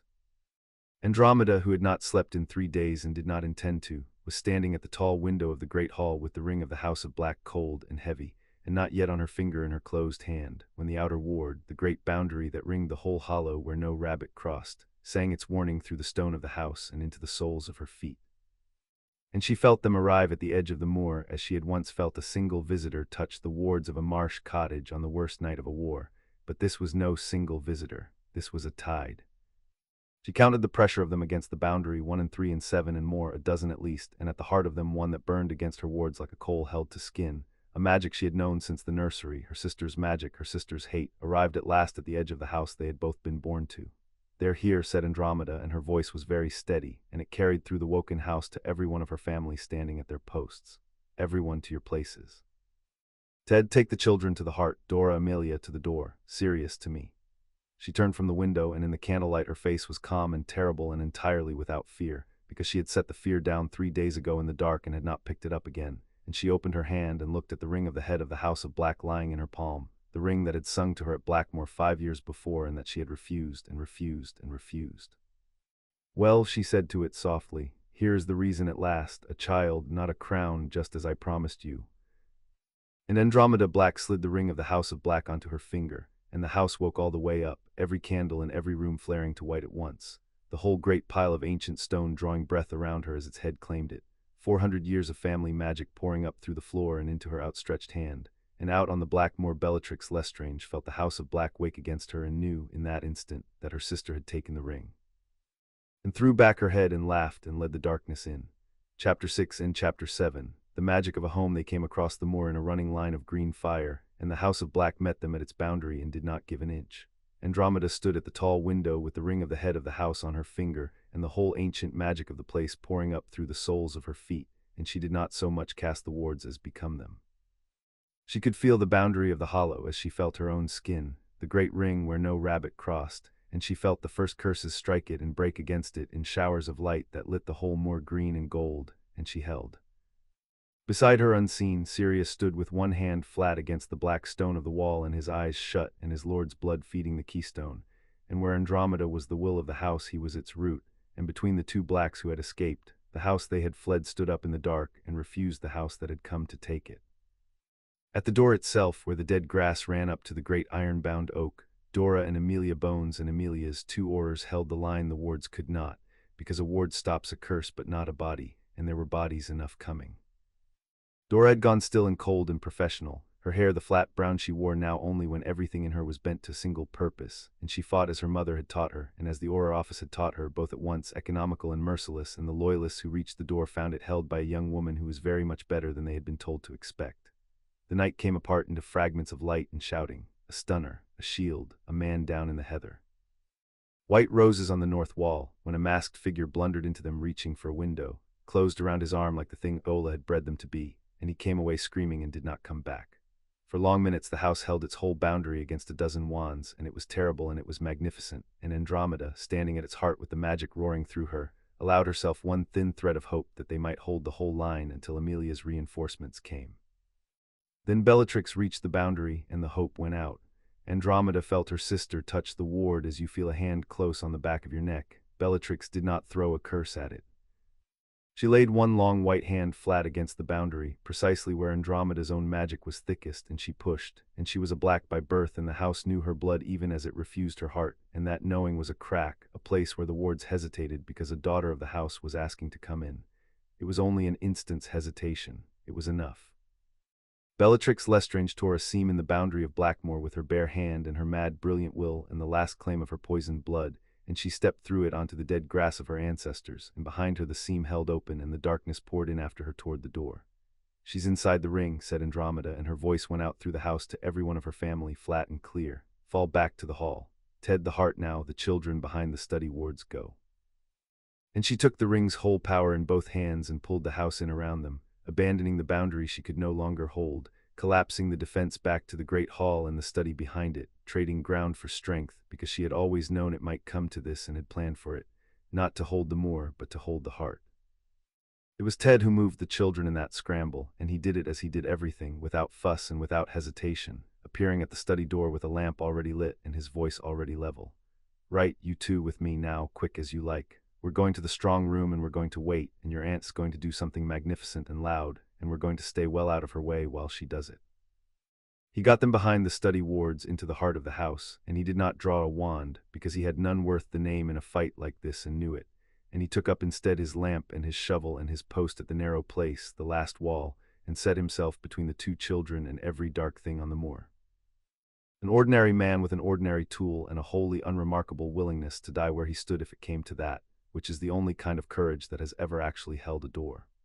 Behind him in the strong room, Harry and Hermione took each other's hands in the dark and waited, and neither of them was as frightened as they should have been, because they had felt the house beginning to stir, and they knew, as they had always known things together, that they were not going to spend this night hiding. They fell back into the great hall under the woken portraits, and the doors of Blackmoor boomed shut behind them, and the Loyalists came against those doors, and this time the doors were 400 years of the House of Black with Andromeda's whole will behind them, and they held. But Bellatrix was already inside. She had come in ahead of her own people, alone, up some passage her blood remembered, and she walked into the great hall of the House of Black through an inner door as though she owned it, and stopped, and looked at her sister standing at the heart of the hall with the ring of their family on her finger, and Bellatrix Lestrange began, softly, to laugh. She was terrible to look at. 10 years of Azkaban had done to her what it had done to Sirius and worse, because Sirius had been innocent and had had something clean to hold to, and Bellatrix had had only her hate, and hate is a poor thing to keep the flesh on your bones. She was gaunt and gray, and her heavy-lidded eyes burned in her ruined face, and she held her wand the way a woman holds the one thing she has left, and she looked at Andromeda and at the ring, and at the whole warm, defended hall, and her laugh climbed. "Little Andromeda," she said, "little sister, you put on the ring, you, the one who ran, the one who spread her legs for a mudblood and got herself burned off the tree. You are standing in our house wearing the ring of our fathers." She shook her head slowly, delightedly. "I have dreamed of this. In there in the dark, I dreamed of coming home and finding what you had done to the House of Black, and it is so much worse than I hoped. You put a Muggle-born whelp in the Covenant. I felt it on the wall when I came in. You put a mudblood in the blood. Do you know what I am going to do to you, Andromeda? I am going to make you watch. I am going to strip that abomination out of the tapestry thread by thread while she screams, and I am going to put the Potter brat who thinks he beat the Dark Lord down at your feet. And then, when you have watched all of it, I am going to take the ring off your dead hand and give this house back to the cause it was always meant to serve. That is what I came home for. That is what the house is for." "I know why you came," said Andromeda. She stepped forward into the middle of her own hall, with the ring blazing on her finger and the house at her back, and she did the thing she had told Sirius she would do, the thing she owed the girl who had taught her to fly, and not one thing more. "Bella, sister, I am going to say this once in front of witnesses, so that whatever happens in the next few minutes, it is on the record of the house and the record of my own soul that I said it.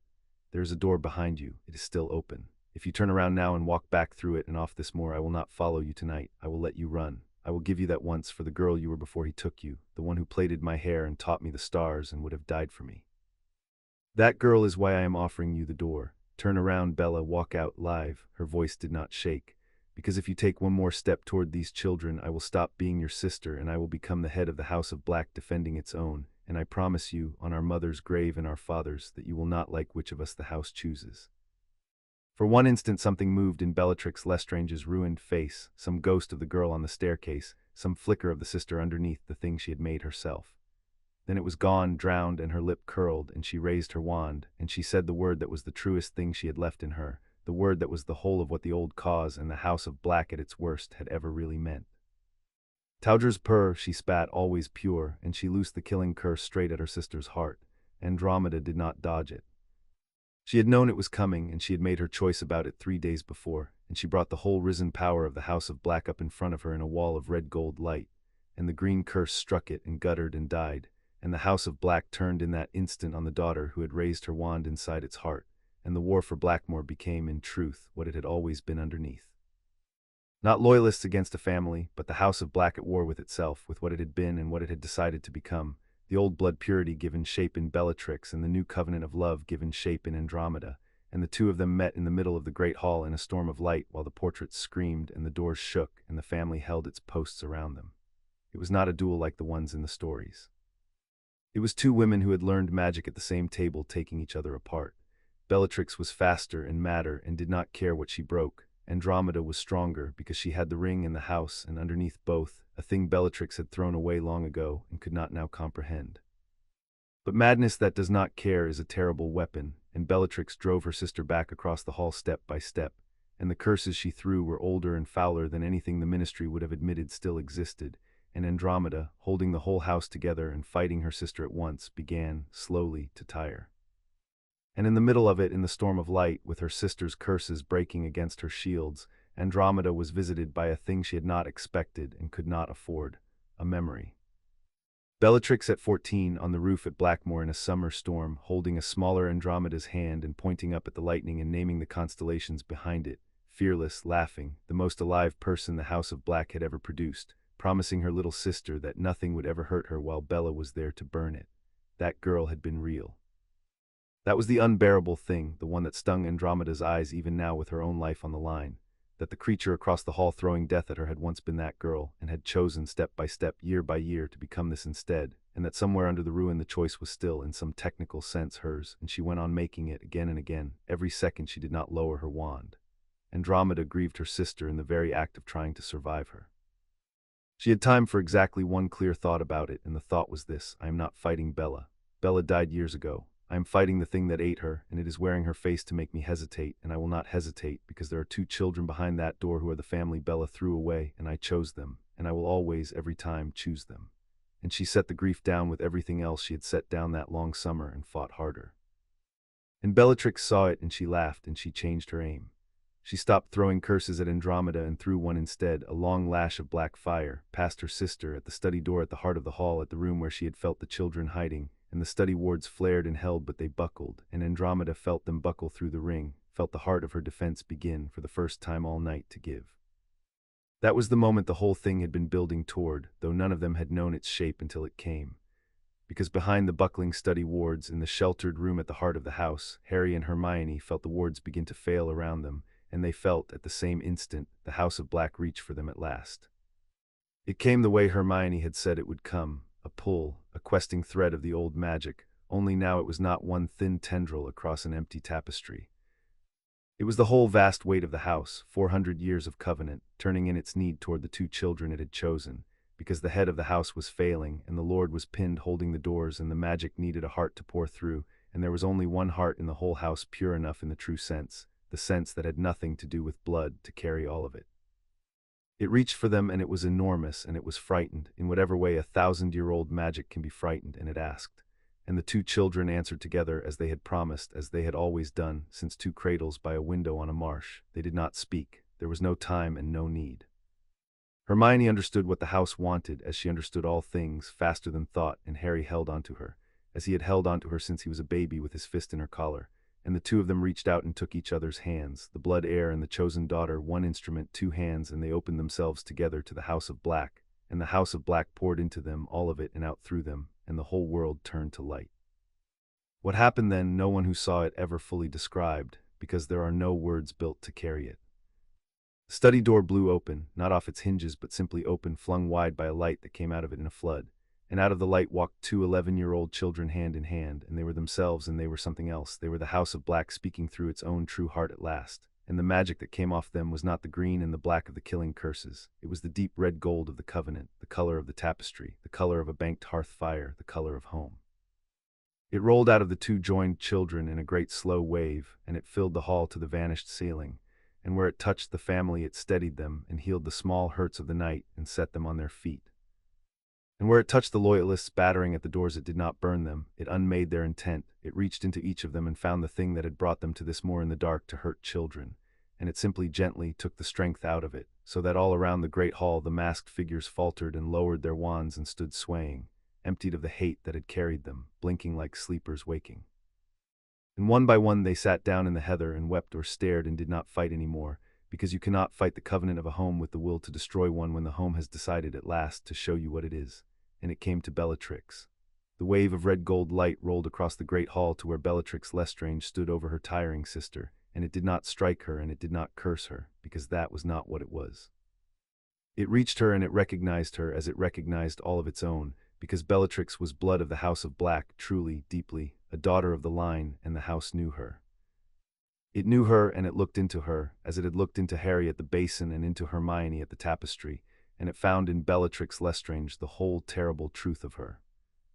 A daughter of the house who had taken everything the house could give and given all of it away to the dark, who had traded the covenant of her own family for the hate of a monster, who stood now in the heart of her ancestors' home, having tried to murder her sister and torture a child in the name of a purity that had never, the house now understood at the bottom of its ancient soul, been the point of anything at all.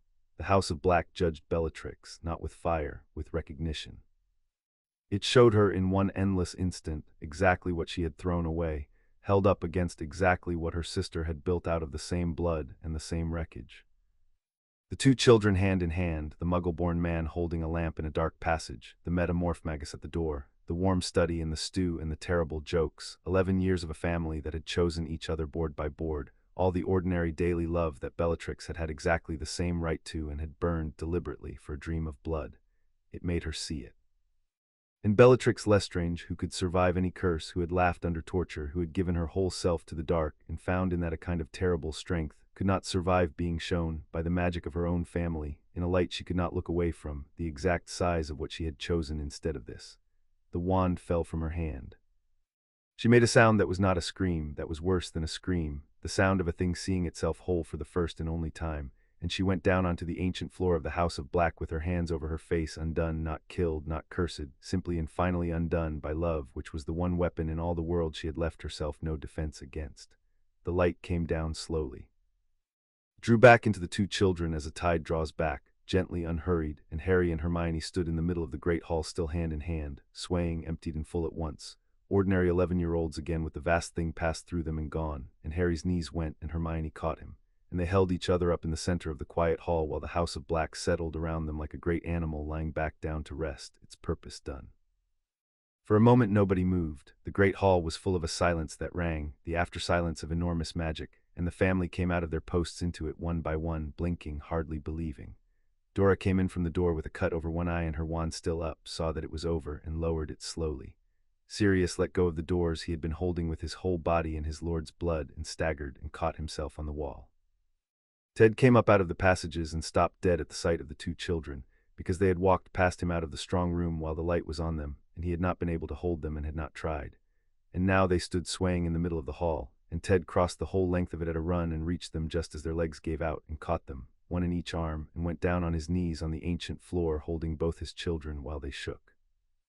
And Andromeda, who had faced her sister and not fallen, who still wore the ring and still held the house, came and knelt in front of the two of them and took their faces in her hands, first Harry's and then Hermione's, and looked into their dazed, exhausted eyes and found them still there, still whole, still themselves under the enormity that had passed through them, and only then, with her family alive around her and the danger past, did Andromeda Black let out the breath she had held since Halloween of 1981. "You answered it," she said, very low to the two of them. "Both of you together, you answered it and you came back. That's my clever girl, that's my brave boy, come here." And she gathered them both against her, and Ted's arms came round all three, and Sirius's around them, and Dora's and Gwendolyn's, until the whole family was one knot of held people on the floor of the House of Black, and that, and not the magic, and not the light, was the true center of the whole long night, and every one of them knew it. Amelia Bones's reinforcements arrived 4 minutes later, which everyone agreed afterward was exactly like the Ministry, and found a battle already over. A dozen of the most dangerous witches and wizards in Britain sitting dazed and unresisting in the heather, to be gathered up and bound and taken away, the great doors of Blackmore standing open, and in the hall a family on its feet, all of it every board, none of them worse than bruised. They found Bellatrix Lestrange curled on the floor, unhurt and unresisting and entirely elsewhere, staring at nothing, and she went back to Azkaban without a word and never spoke another that anyone recorded, because there was nothing left in her to speak with. The house had not destroyed her, it had only at the last made her look, and that had been enough. They found Peter Pettigrew in the escapeways under the house. He had done what Andromeda predicted he would do, exactly what he had always done. While braver people fought at the doors, he had gone looking for a back way, for the children, for a hostage or a quiet murder or simply a bolt hole, and he had crept into the old passages under Blackmore in his rat's shape, and there in the dark he had run straight into the one thing he had not planned for, which was Ted Tonks. Ted, who was no duelist and knew it, who had spent 2 days walking every inch of those passages with a lamp precisely so that he would own the dark down there, had been waiting at the narrow place with the children behind him and a Muggle coal shovel in his hands, because Ted had reasoned correctly that a man expecting curses does not expect to be hit with a shovel, and that a rat in a tunnel has to come through the narrow place, and that the narrow place belonged to whoever was patient enough to wait in it. Pettigrew came through as a rat, and Ted brought the flat of the shovel down and pinned him against the stone, and had him in a jar with air holes and a lid Hermione charmed shut before the man could so much as transform, and carried him up into the light and set the jar on the hall table in front of Sirius without a word. Sirius looked at the jar. Inside it, a fat gray rat threw itself against the glass, transformed halfway and could not complete it inside Hermione's charm, and became for an instant the wretched half-shape of the man who had sold James and Lily Potter to their deaths and let Sirius rot 8 years for it, and then fell back into a rat, scrabbling, trapped. Sirius looked at it for a long time. His hands at his sides were not quite steady. Everyone in the hall had gone quiet because they all knew what this was and what it would cost him and what he had promised. Then Sirius Black turned away from the jar and looked at his cousin and said in a voice scraped raw, "There, you see, Dromeda, I kept my word, the children first, Peter never." And he picked up the jar and handed it to Amelia Bones, whole, alive, to stand trial and to say under veritasrum in front of the whole Wisengamot the words that would clear the last shadow from Sirius Black's name forever. And he did not kill the rat that had ruined his life, because 11 years of a family had taught even Sirius at last that the man you become is worth more than the vengeance you are owed. It was over. It was, against every reasonable expectation, entirely over. The reckoning of it played out over the following weeks in the papers and the courts, and it went, for once, the right way, because there was no longer any lie left standing to prop up the wrong way. Peter Pettigrew, alive in a jar and then alive in a cell and then alive under veritasrum before the whole Wisengamot, told the truth he had hidden for a decade, and the last shadow lifted from Sirius Black's name, and the ministry's inquiry into how an innocent lord had spent 8 years in Azkaban went, as Amelia had promised, wherever the facts led, and the facts led to a great many doors, several of them expensively paneled. Lucius Malfoy was not among those charged, because Lucius was never among those charged, but the 8-year lie he had spent a decade guarding was gone, the network of quiet favors that depended on it unraveled, and the man who had circled a marsh cottage for 11 years discovered that he had, by his own overreach, lit the fire that burned down his own carefully built house. Andromeda did not gloat. She had learned young that gloating is what people do when they are not sure they have won, and she was sure. She only noted with the cold satisfaction of a strategist whose long game has come in, that the man who had tried to take her children had ended by handing her their permanent safety, and she kept the lesson to give to them one day, that the surest way to undo an enemy who deals in lies is to let him build his whole house on one, and then, at the hour of your choosing, tell the truth. They buried no one. That was the thing Andromeda kept coming back to, in the gray, exhausted dawn that came up over the moor as the Aurors led the last of the Loyalists away. That she had walked into her ancestral home prepared to lose someone she loved, had counted the cost of it 100 times in the dark, and had walked out at dawn with all 6 of them, every one bruised and shaking and alive. The House of Black had defended its own, and its own had held, and the family that had been built board by board out of the wreckage of the oldest dark house in Britain had stood together against the worst that house could send, and had not broken, because it turned out that the thing Andromeda had been building all along, quietly on a marsh for 11 years without ever once calling it by a grand name, was the strongest magic any of them owned. They went out onto the moor as the sun came up, all 6 of them, and stood in the wet heather in the first light, and looked back at Blackmore Hall standing whole in its hollow, with its doors open and its windows full of the ordinary gold of morning, and no one said anything for a while. Harry stood between Andromeda and Hermione, with a hand in each of theirs. Sirius had an arm around Dora, who was crying now that it was safe too, and Ted stood a little apart with the empty coal shovel still in one hand, looking faintly embarrassed and entirely heroic. "A shovel," said Sirius for the 3rd time that morning, wonderingly. "The ministry spent 8 years and half its Aurors failing to catch Peter Pettigrew, and my cousin-in-law took him with a coal shovel in a tunnel. It was what came to hand," said Ted with great dignity. "You fight with what comes to hand." Any Muggle could have told you that, and Dora, red-eyed, began to laugh and could not stop, and it spread, until the whole exhausted family stood on the moor in the dawn laughing at a coal shovel, which was the sound of 6 people discovering, all at once, that they had lived. And the House of Black behind them hummed very low and content in the morning light, its long war finished, its heart intact, having discovered at the very last, 400 years too late for most of the people whose names it carried, exactly what it had been for all along. "What happens to it now?" Hermione asked, looking back at the Black House. "The house, the magic, now that it knows. Now it becomes what we make it," said Andromeda. She turned the ring on her finger, the ring she would wear now in the daylight because the reason had come at last and been worth the price.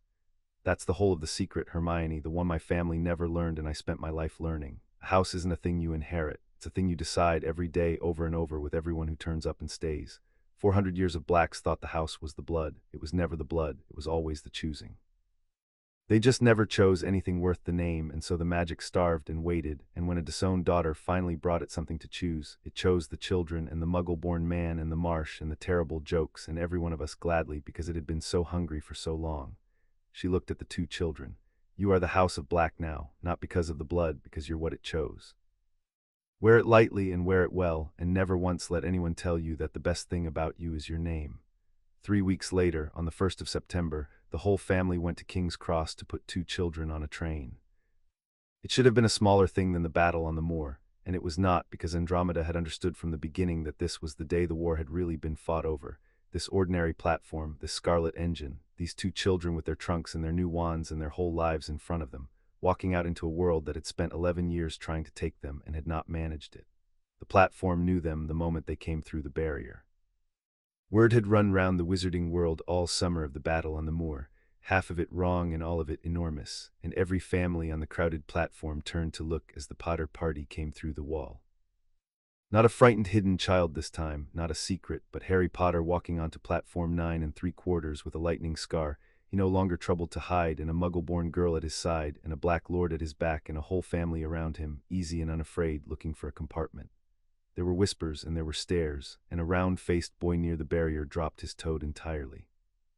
But no one closed in and no one jostled, and the whispers this time carried a different note than the ones 11 years before, because a hunted child is a spectacle and a loved child flanked by his family is only a fact, and facts, unlike spectacles, do not invite a crowd to close in. Andromeda had spent 11 years turning her wards into exactly this, into the plain, unremarkable strength of a family that no longer had to hide, and she walked her children down the platform through the whole watching world and dared it, without a word, to make anything of them, and it did not, because there is nothing to make of a family except a family. She had brought all of them. Sirius Black, magnificent and healed and drawing every eye on the platform, daring the whole watching wizarding world to say one word about the family he stood with. Ted, who had caught the traitor of the war with a coal shovel and would never once mention it. Dora, an aura in all but the final badge now, who had held a door against the dark and would spend her life holding doors. Gwendolyn, weeping frankly into a handkerchief, who had shelled the fear out of a broken man with a bowl of peas. And Andromeda herself, the disowned daughter, the regent, the head of the House of Black in every way that mattered, standing on a public platform in the light with the 2 children she had taken in on the worst night of the worst year, and had raised and had fought a decade for, and had not lost. They saw the children onto the train. There was fussing because there is always fussing. Gwendolyn had packed enough food for a small army, and Dora gave Harry advice about which suits of armor to avoid and which passwords to shout at them, and Sirius told Hermione, entirely seriously, that if any teacher gave her less than full marks she was to send for him, and he would come and be a lord at them. And then it was time, and Harry and Hermione stood together in the door of the carriage with their trunks stowed and their whole family gathered on the platform below them, and the great engine breathed its steam around them, and the moment came that Andromeda had known was coming for 11 years and was still not ready for, the moment the children left the nest. Hermione looked down at Andromeda from the carriage door, and her chin was not quite steady, and she said, "Aunt Meta, it's the first time. In 11 years, the first time we'll sleep somewhere that isn't your house. I know, love, will it still be home when we come back even though we've been away?" Andromeda reached up and took the girl's hand, the hand that had touched a tapestry and channeled a house and had never once in 11 years let go of Harry standing beside her, and she held it, and she gave Hermione the truest answer she had. "It was home before you ever slept a night in it," she said. "It was home the moment Minerva carried you up my lane and I took you into my arms and decided you were mine. Home was never the house, Hermione. Home was the deciding. And I decided you, and Harry decided you, and the whole family decided you, and the House of Black itself decided you, and none of us is ever going to undecide, not while we live and not after. Go to school, be brilliant, be brave, come home at Christmas and tell me everything. It will be exactly as much your home in December as it is today, because home isn't a place you can be away from. It's a set of people who have decided permanently that you're theirs." She squeezed the 2 children's hands, one in each of hers, the last time she would hold them both like that before they were away. "Now go, and Harry—" "I know," said Harry before she could say it. He looked at Hermione beside him in the carriage door and then down at his aunt, and the flat certainty that had been the bedrock of him since he was 3 years old was still there, only grown now, settled, become the shape of the man he was going to be. Between her and the dark, always, "You don't have to tell me, it's just a fact about the world." The whistle blew, the great scarlet engine laned into its going. And the last thing Andromeda Black saw, as the Hogwarts Express drew her 2 children away from her down the platform, and out into the wide, bright, dangerous world she had spent 11 years making them strong enough for, was the 2 of them standing in the carriage door, waving, brown hair and black, the chosen daughter and the son of the blood, hand in hand as they had been since the night 2 orphans came to cottage at the end of a flooded lane, 1 instrument, 2 hands. Going out together into a story that was only, after everything, just beginning. And Andromeda stood on the platform with her family around her and the ring of the House of Black on her finger and watched them go, and she did not weep, because blacks do not weep in public, and because there was nothing in the whole of that morning to weep about, and because you do not grieve a thing you have not lost. She had not lost them. She had on the worst night of the worst year, in the dark and the rain, taken them in and decided they were hers. And they were hers still, and always would be, going or staying near or far, for as long as the House of Black stood and a good while after, because she had built them a home out of nothing but choosing, and a home built like that, they had all learned, is the one thing in the whole wide world that not the Ministry, nor the old blood, nor the dark itself, has ever once found a way to take. The train rounded the bend and was gone, and Andromeda turned to her family, whole and gathered in the morning light, and said, "Well, who's for breakfast?" And they went home together, all of them, to the house at the end of the flooded lane, where two little beds still stood beneath a window that looked out on the marsh, and would be waiting, made up and warm, for Christmas. Chapter 7 End.